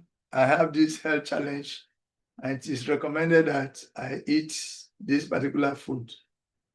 Onion, garlic, they are not directly meat, that they can take care of, they produce a particular acid that can take care of this my sickness. So to prolong my living in order to preach Krishna consciousness, will you allow me to please use this for this period until when the sickness is over, then I stop? Now Guru can say yes, but that is between you and him. It is a situational approach. It's not general, it's situational. So that is there. Breaking lower principle for higher principle. Situationally, that is there. The Guru is involved, so he gives permission for a particular devotee. So it becomes different strokes for different folks, because the Guru understands what is involved and he gives permission. Okay, that is the Hare Krishna. No intoxication. So coffee, chocolate, alcohol, drugs of all kinds, marijuana, LSD, etc., etc. Grossly speaking, that is the definition of no intoxication. Then, how do we perform austerity positively? Because intoxication destroys austerity as one of the pillars of religion. Intoxication destroys austerity. So, how do we practice austerity positively? Come up with the answers, though. How do we practice austerity positively? Because intoxication destroys austerity. We have to avoid intoxication because it destroys austerity. Then, how do we practice austerity positively? How do we perform austerity positively?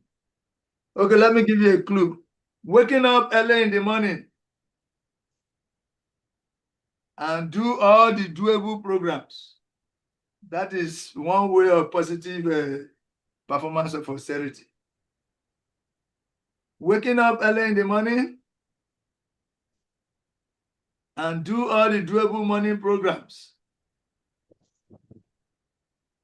It's one of the positive way of performing austerities. When it is 3:30, when the sleep is entering your brain, that is the time you have to wake up. But actually, at that time, demigods are awake. Is the period when the mode of goodness starts. Early in the morning is conducted by the mode of goodness. The afternoon is conducted by the mode of passion. And the evening is conducted by the mode of ignorance. So, waking early in the morning, you are aligning with the mode of goodness. And at that time, when you wake up, you don't go back to sleep. You take your bath, you start chanting, and you can read, you can chant, and you perform all your devotional practices, and you do your Mangala Arati, even in your home, and you do your Tulasi Puja, and you do your Japa, and the background for the day is set. And that will carry you for the day. Protect all your finances, it protects your businesses, it protects your health, it protects your spirituality, it protects your emotions, it protects your mind for the whole day. Tomorrow you do it. So these daily rituals are very, very important. So waking up early in the morning is an austerity because that is the time sleep, the sweet people. Sleep is sweetest in the early mornings. And that is the time you have to wake up to perform these activities, spiritual activities. So this is one of the way of positive austerity, waking up early in the morning. If you can do this, your life is successful because you align with the energy of goodness, in the mode of goodness. You align with the mode of goodness and its byproducts. Because from the mode of goodness that real knowledge develops. From the mode of goodness that you can go to transcendence. It's in the mode of goodness that cleanliness and all these principles are applied. So you situate yourself, identify yourself with the mode of goodness and perform spiritual activities. You get maximum benefit, you get protection, spiritual protection, and even protection of the body and mind. And so that is it. Then that austerity, positive austerity, if you go to Bhagavad Gita, chapter 17. Bhagavad Gita, chapter 17. 17, 13, 14, 15, 16. 17, 17, 13, 14, 15. Let's see. Any sacrifice, 14, 13. Any sacrifice with regard to the directions of scripture, without distribution of prasadam or spiritual food, without chanting of Vedic hymns and remunerations to the priest, and without faith is considered to be in the mode of ignorance. Okay, it's now 14, 15, 16. That's what austerity is talked about. Austerity of the body consists in worship of the Supreme Lord, the Brahmanas, the spiritual master, and superiors like the father and mother, and in cleanliness, simplicity, celibacy, and non-violence. You read the purport by yourself. Then, text 15. Austerity of speech consists in speaking words that are truthful, pleasing, beneficial, and not agitating to others, and also in regularly reciting Vedic literature. Reciting, speaking, reading, speaking, and reciting. Reading, speaking. Then, text 16. And satisfaction, simplicity, gravity, self-control, and purification of one's existence are the austerities of the mind. Therefore, 17, this threefold austerity performed with transcendental faith by men, not expecting material benefits, but engaged only for the sake of the supreme, is called austerity in goodness. So this is what you are expected to perform. Perform these austerities. When you wake early in the morning, don't waste your early morning time. Use it to perform austerities. It's called tapo divyam, divine austerity. Okay?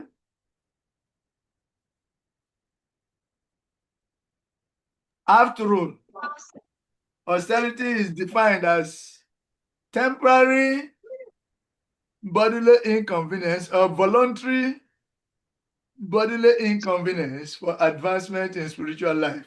This is called austerity or tapasya, as defined by Srila Prabhupada.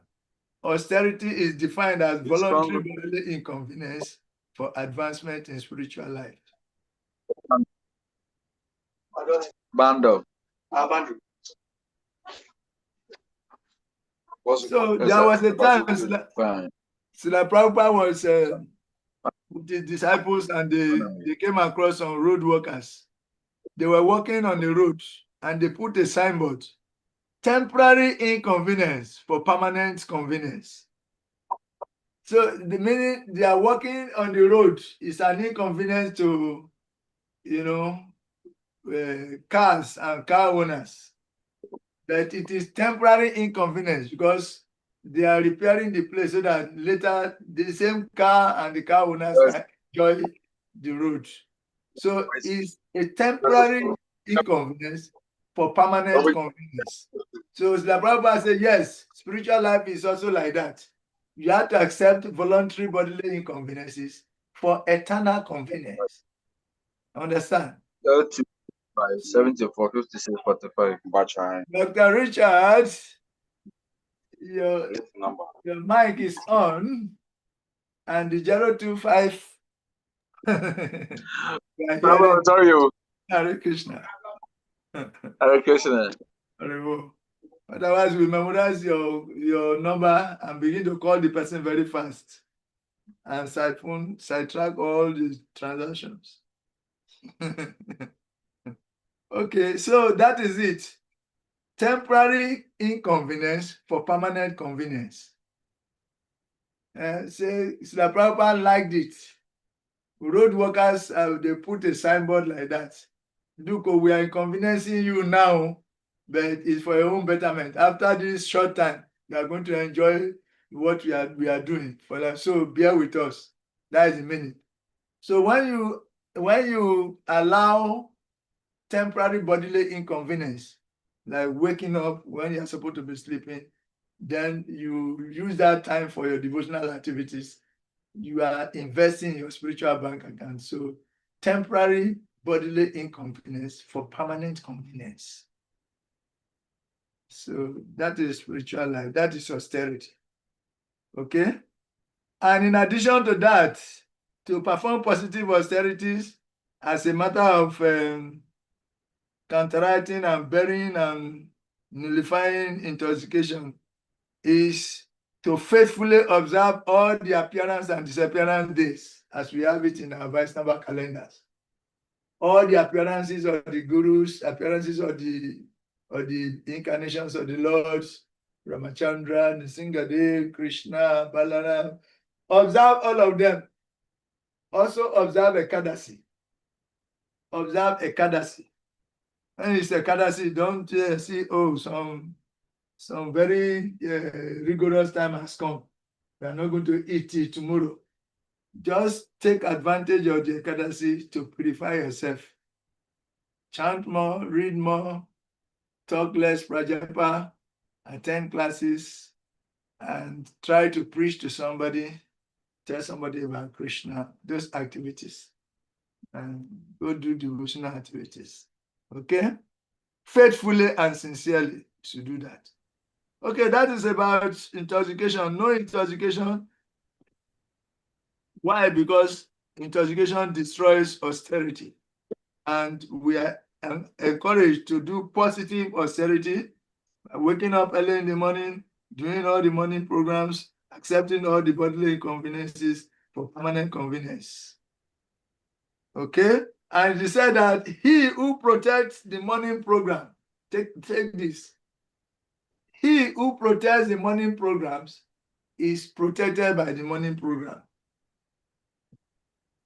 He who protects the morning programs, that means whoever you are, wherever you are, if you're able to wake up and do the morning programs, starting from chanting, taking a bath, and doing your Mangalati offering, if you cannot, if you are too tight and only you, and you have to do many things, you can make a recorded Mangalati, and you can be playing it while you are doing all the things. Let your heart be charged with Mangalati Shakti. Yeah? It says, if he who protects the morning programs is also protected by the morning programs. So that will protect all aspects of your life for the whole of the day. So don't joke with it. Okay? As a devotee wants to make advancement in Krishna consciousness, don't joke with your morning programs. Hare Krishna. If you are doing that, it doesn't matter wherever you are. Wherever you are is as good as being in the temple. Okay, having said this much about intoxication and austerity, let us say, first of all, you should go and read Bhagavad Gita chapter 17, text 14 to 17. Read the purpose also. Then, having said this much, let us gravitate towards meat eating.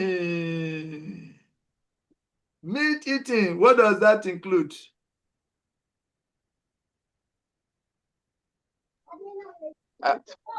Prabhu, it includes meat, fish, and egg. It includes meat, fish, and eggs. Yes, very good. What are crayfish? Including crayfish. 1 man 1,000. including lobsters. Including anything that has blood. Including snails. Snail doesn't have blood, though. That is what I wanted to ask. But including snail. And is Anything it that the meat they talk mushrooms, about? mushrooms. Including mushrooms. Prabhu, the word we say eating. You see, the English word of meat is only the flesh of a cow. But it is not. You see, some people specifically think that it is not eating cow meat, but you can eat goat meat, you can eat sheep and all those things, because they say no meat eating. And the English word for the meat for the flesh of a cow is called meat, and the flesh of a sheep is the mutton, and they all have the names. The flesh of a pig is pork. So some people classify it as saying no eating of meat. That means no cow meat, but the others you can eat. So please, you put more emphasis also there. Anyway, for us in our own context, when we say meat, we include all living creatures.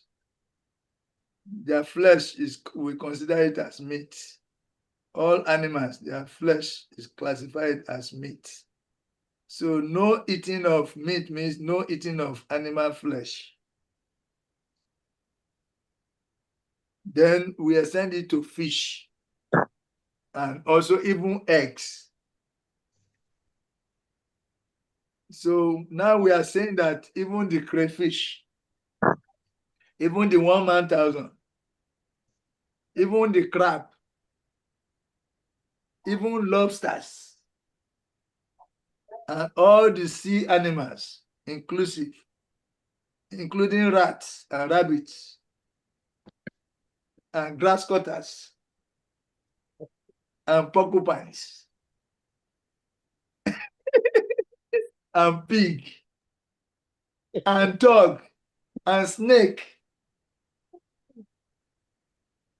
No eating fish, meat, or egg. So meat includes all those, including snake.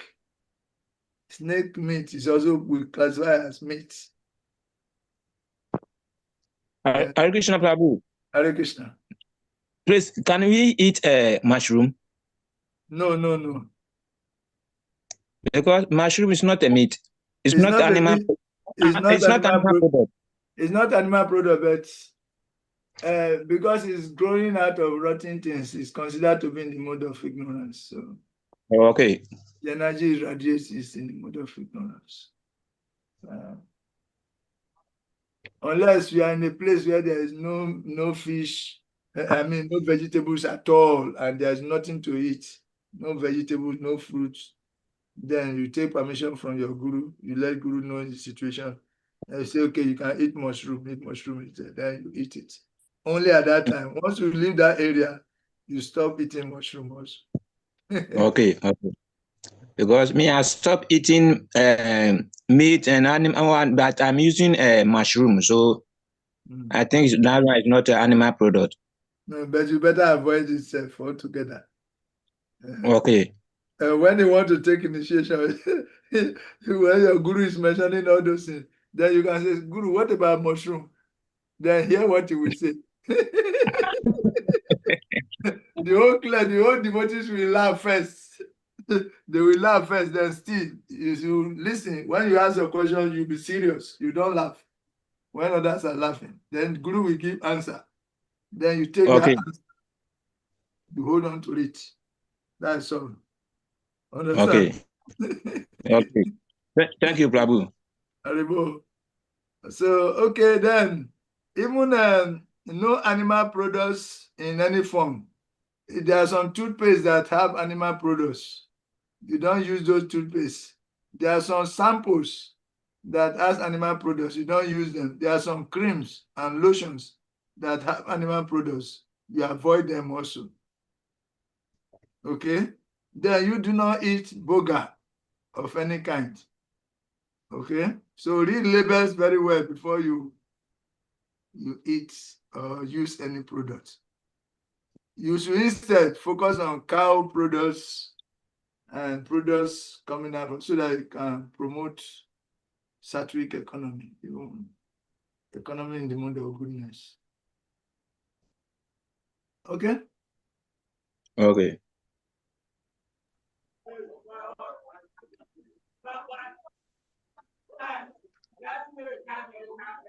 What does prasadam do to you? When you eat prasadam, what does it do to you? We told you we are prasadamarians. We are not vegetarians. Because there was a time some gentleman came, he was a vegetarian, Indian. He went to meet the Prabhupada. He was very proud of being a vegetarian. Swamiji, I'm a vegetarian. Say, Swamiji, I'm a vegetarian. So Swamiji said, and so what? He said the monkeys are vegetarians. The social animals are vegetarians. So what's the big deal being a vegetarian? We are not just vegetarians, but we are prasadamarians. That means we eat only prasadam.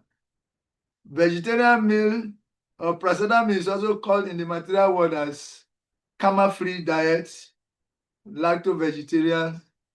It's also called sanctified food, but it is called prasadam in our curricula, in our language. In our language, it's called prasadam.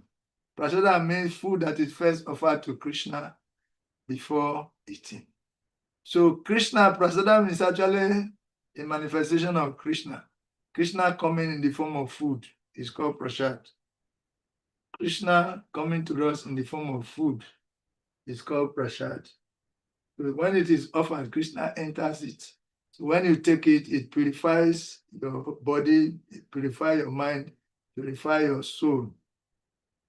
It purifies you from inside out and outside in. So that is prasadam. So we should only eat prasad. It's called prasadam. Krishna come in the form of prasad. Krishna come in the form of sound as the Hare Krishna mantra also. Hare Krishna, Krishna Krishna, Hare Hare, Hare Ram, Ram Ram. That is Krishna coming in the form of sound. And when it comes in the form of knowledge, it's called scripture. Bhagavad Gita, Bhagavatam, and all the scriptures. They are all expansions of Krishna. So prasadam is an expansion of Krishna also. So that is it. We should therefore recite prasadam prayers feelingly and take prasadam only. No onion, no garlic. Why? Because they increase sexual desires. Permit me to say you are a great and experienced teacher. Forgive me all my offenses. Just forgive me all my offenses. Okay. So, no garlic, no onion, but they increase sexual desires and promote the mode of passion. And they are produced from the blood of some particular demon.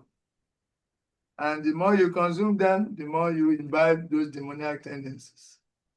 Now, having talked about these four regulative principles, the negative avoidance and positive way of practicing them, let us come to compassion and mercy a little bit more. Drops on that.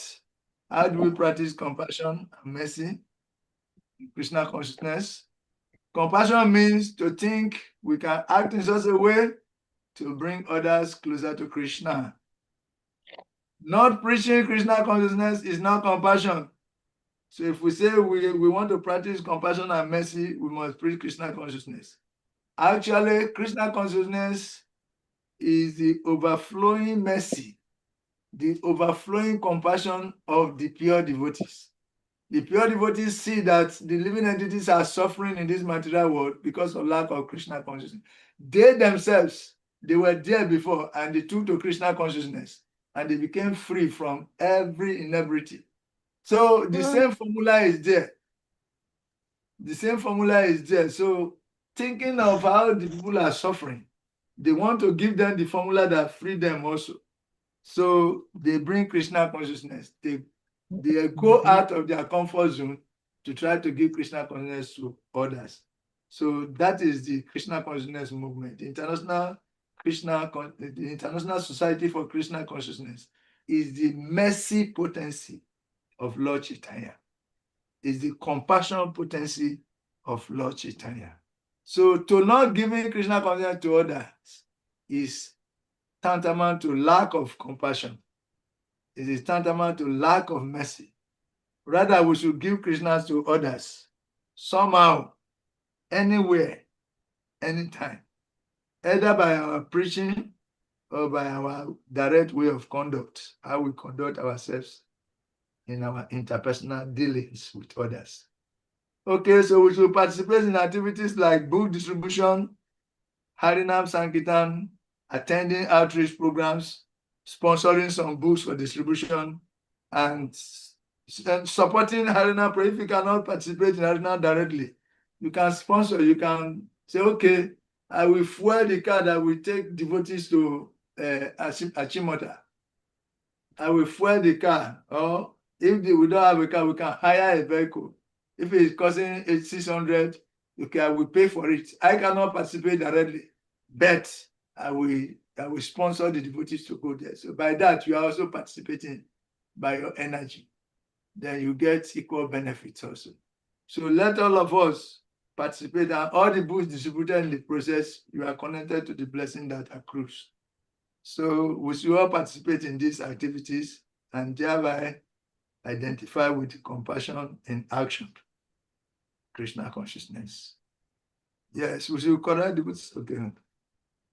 Now, lastly,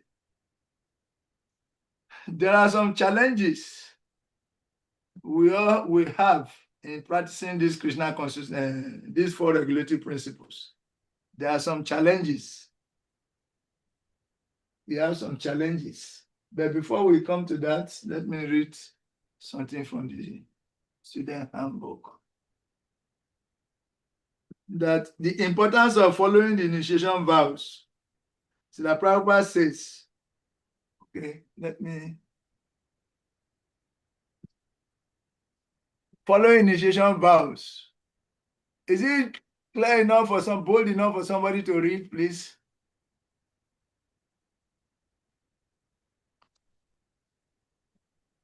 Is it bold enough for somebody to read on the screen?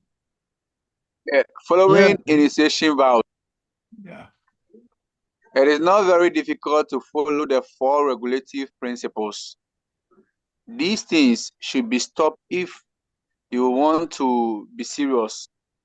Otherwise, make a fast and do whatever you like.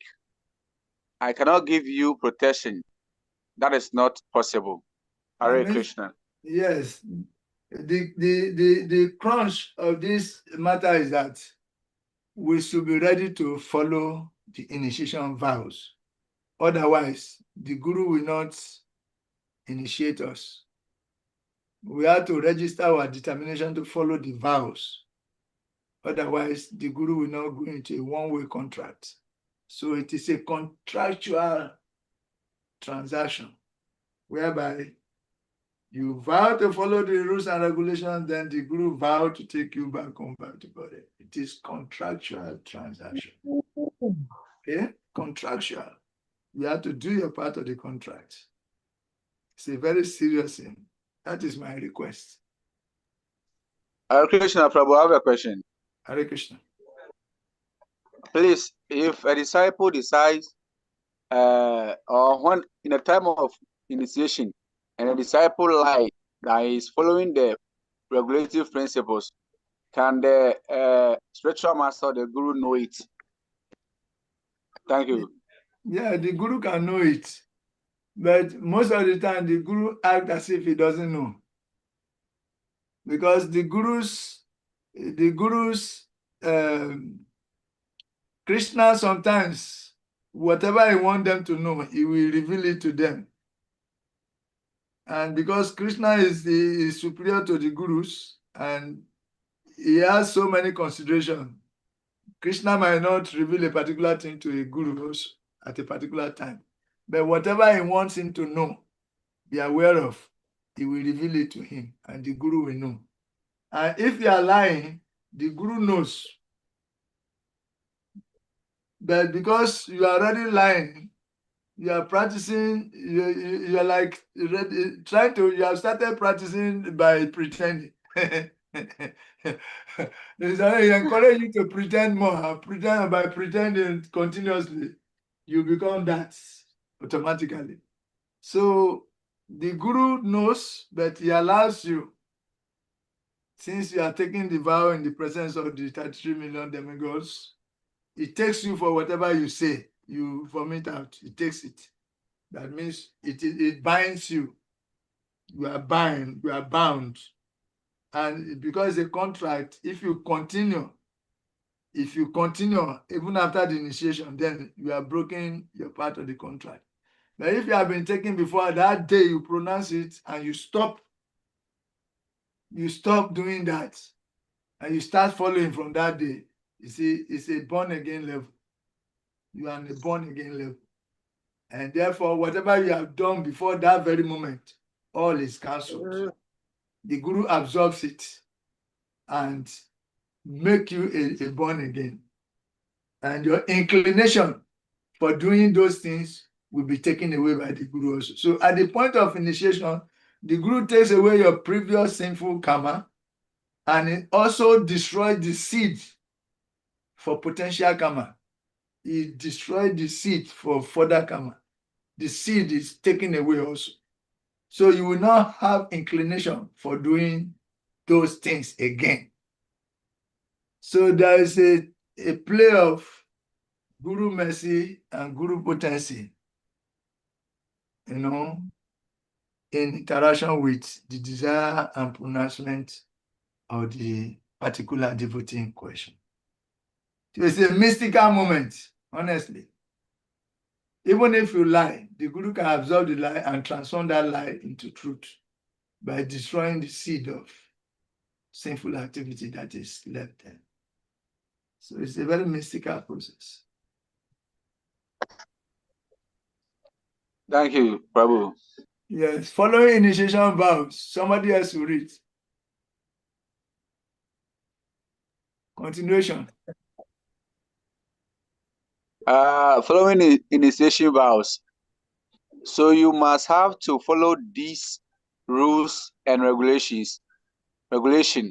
If you are serious, then take initiation. Otherwise, don't make fast. Don't make fast. That is my request. Lecture Srimad Bhagavatam 1, 1635. Hare Krishna. Hawaii, January 20th. Thank you. My advice is always chant 16 rounds minimum and follow the 4 regulatory principles. All of my disciples must agree on this point. Otherwise, they are not my disciples. My disciples must follow these principles, living either in heaven or hell. Living either in heaven or hell, wherever you are, unconditionally follow these 4 regulatory principles. Then you can be accepted as a disciple. Hare Krishna. Hare Krishna. There you go. I will call you after we are in a class. Yes, in the next 30 minutes I will call you. Sorry. We are coming out to round up also.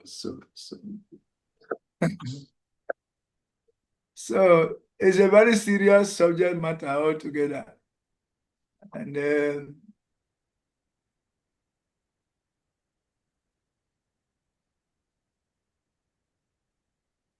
if still you are unable to fulfill that promise to your spiritual master, then what is the use of calling yourself devotee and disciple? That is simply pretending. So you should think like this, that I have promised my spiritual master this. Now I must obey him without any exception. Otherwise, I have no business calling myself his disciple. This is how the disciples should think, okay? This will be the thinking of the disciple. That means if you're not ready to follow discipline, then what is the meaning of you being a disciple? And this is the basic discipline that the Guru is giving you. The only condition is giving you for him to take you back to God. If you are not ready to follow these principles, you are not following, you are like a wet wood.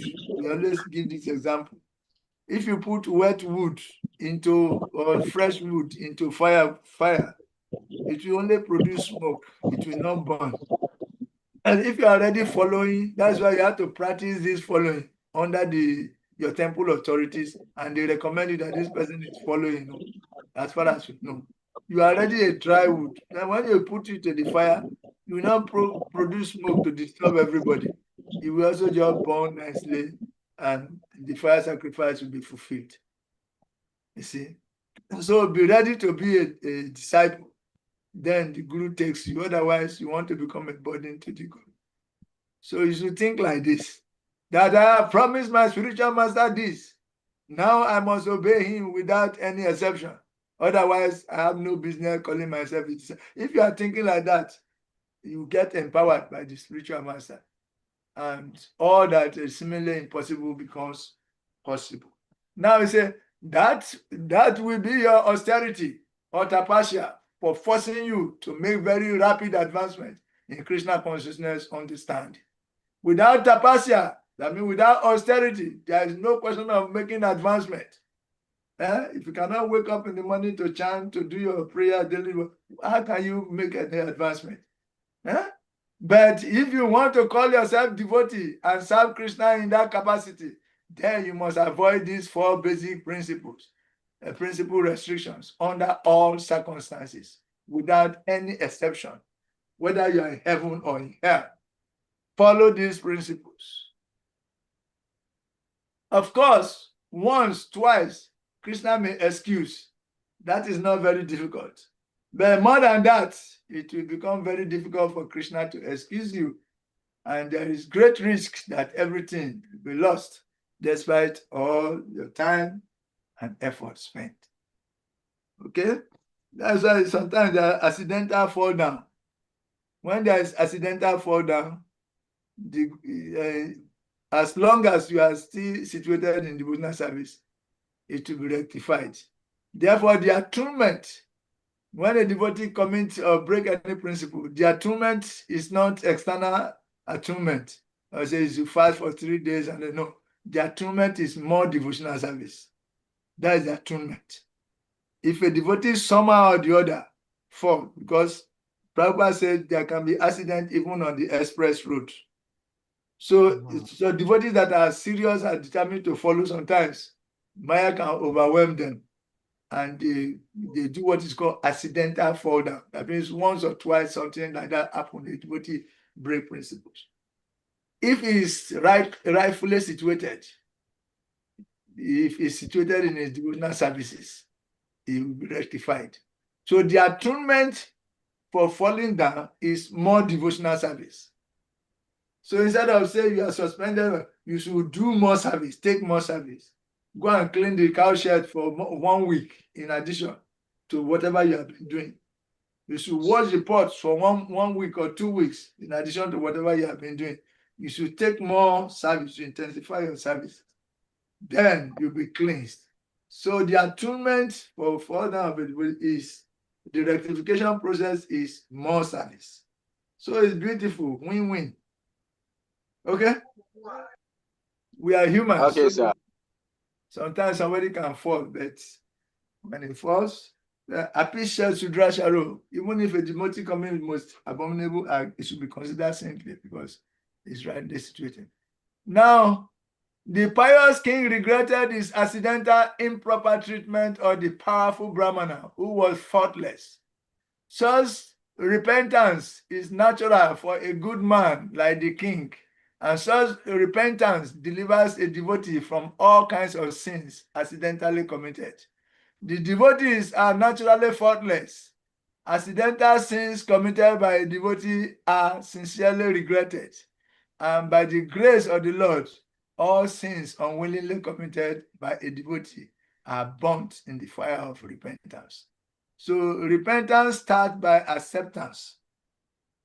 Please take note. Repentance starts by acceptance. You accept that you have committed, you have fallen. You have done something you're supposed not to do. So that sincere repentance itself is a fire. And that fire burns down the reaction of the sinful activity committed. And by you doing more services in the process, more devotional service purify you of the reaction of the previous sins. This is how this thing happens. That does not mean, because these statements can be misused. How can this statement be misused, Prabhu? We have gone very far. We have spent a lot of time, so let us give some 10 minutes ourselves. How can these statements be misused? Accidental sins committed by a devotee are sincerely regretted, and by the grace of the Lord, all sins unwillingly committed by a devotee are burnt in the fire of repentance. How can this statement be misused? The statement can be misused in the sense that even when someone did not accidentally fall into break the principles, he may claim that he accidentally broke the principles. Yeah. And therefore, if he breaks principles, it's a matter of attunement. And if I just do more service, then I'll be free. Actually, it deliberately breaks the principle, not accidental. And his repentance is not genuine. Therefore, so it becomes like a trick. I will break the principle, then I will just go and do something. I will repent and I will do more service. Then I'm free from it. It's like elephant bath. Elephant bath finish in the water very clean. You come back, you throw dirt all over his body, go back to bath again. That kind of atonement is not accepted. And some crooked person can misuse this kind of statements by committing offenses deliberately and say that he has repented. Sin no more. That's why sin no more. When you commit, say sin no more. You are not expected to do that same thing again. Sins unwillingly committed by a devotee are burnt in the fire of repentance. Hare Krishna. According to the Vedas, there is a certain regulation that if one falls down from his exalted position, he has to undergo certain ritualistic processes to purify himself. But here, there is no such condition because the purifying process is already there in the heart of the devotee due to his remembering the Supreme Personality of Godhead constantly. Therefore, the chanting of the Hare Krishna, Krishna Krishna, Hare Hare, Hare Rama, Rama Rama, Hare Hare, should be continued without stop. Purifying process is there in the heart of the devotee. And therefore, this is the tug of war. So don't be afraid of Maya. Simply enhance chanting and you will be conqueror. That's all. Krishna says, Kunteya pratijanihi, name bhakta pranashyati, Bhagavad Gita 9:31. You just declare, my devotee will never be vanquished by Maya. Maya cannot do anything. Simply, you have to become strong. And what is that strength? Chant Hare Krishna, Hare Krishna, Hare Krishna, loudly, yes. So in this way, you become free from all inevitables. So now, before we stop, let me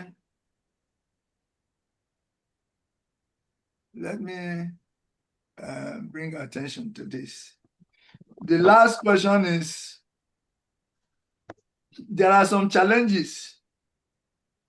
There are some challenges we face while trying to implement or execute these four regulative principles. And we want to focus on the solution. Let's leave the challenge. You can write the challenges down. What are the challenges that you may face when trying to implement these regulative principles? And then we just go on. What are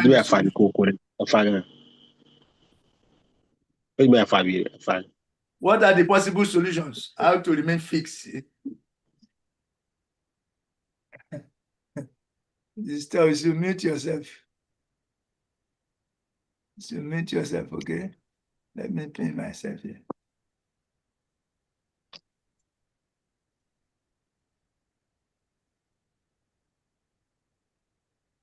Okay, so what are the possible solutions to all the challenges that we can face in executing these principles?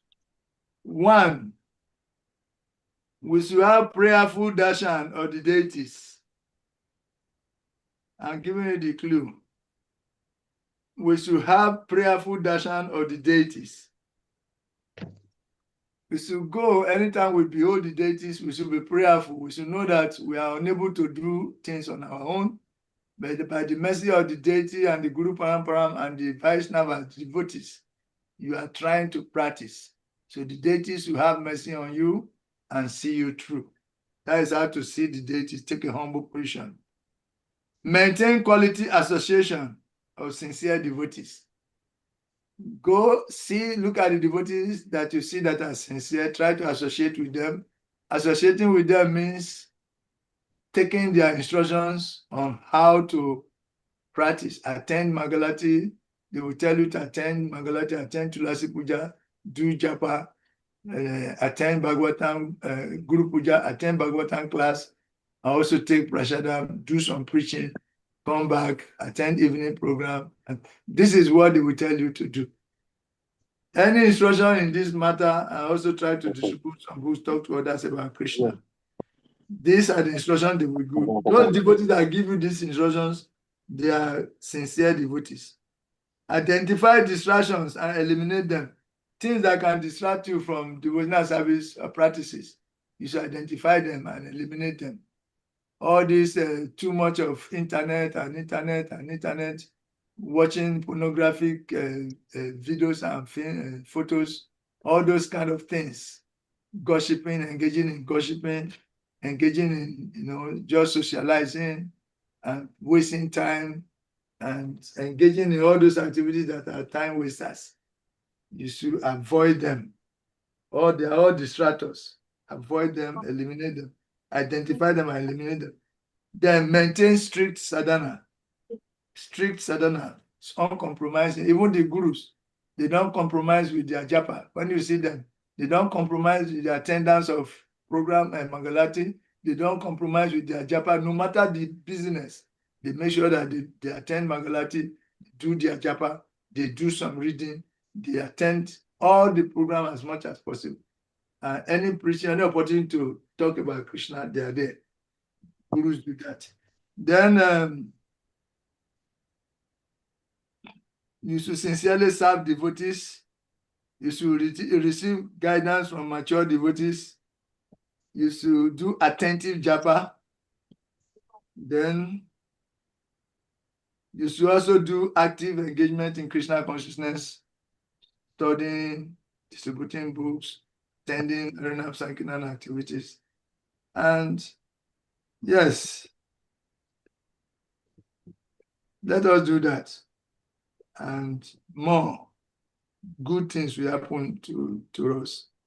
And we should identify, we should not waste time. All time wasters, we should avoid them. We should not waste time. We should rather invest all our time in devotional practices.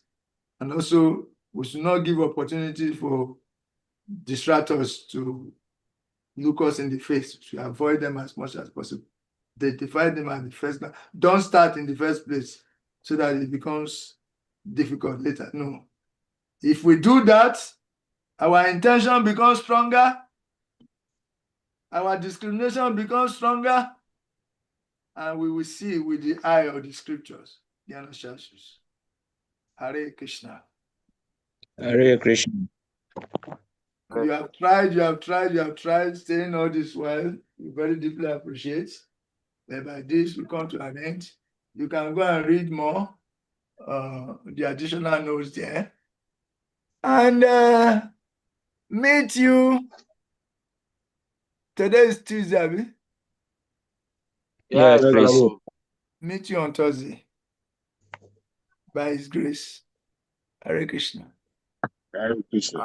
Hare Krishna, Prabhu. Thank you for your lecture. Yes, better. Yes. If you have any question, you can put it in the car park. When we start next time, you bring it up, okay? Hare Krishna, Prabhu. Krishna, we appreciate you a lot. Haribo. Hare Krishna. Hare Krishna. Hare Krishna. Hare Krishna. Hare Krishna. Hare Krishna. Hare Krishna, Prabhu. Thank you. We want full attendance. So from like this, today's attendance is good. You have to maintain it, okay? Please. Haribo. Okay. See you on Thursday. See you. Jai Srila Prabhupada ki jai.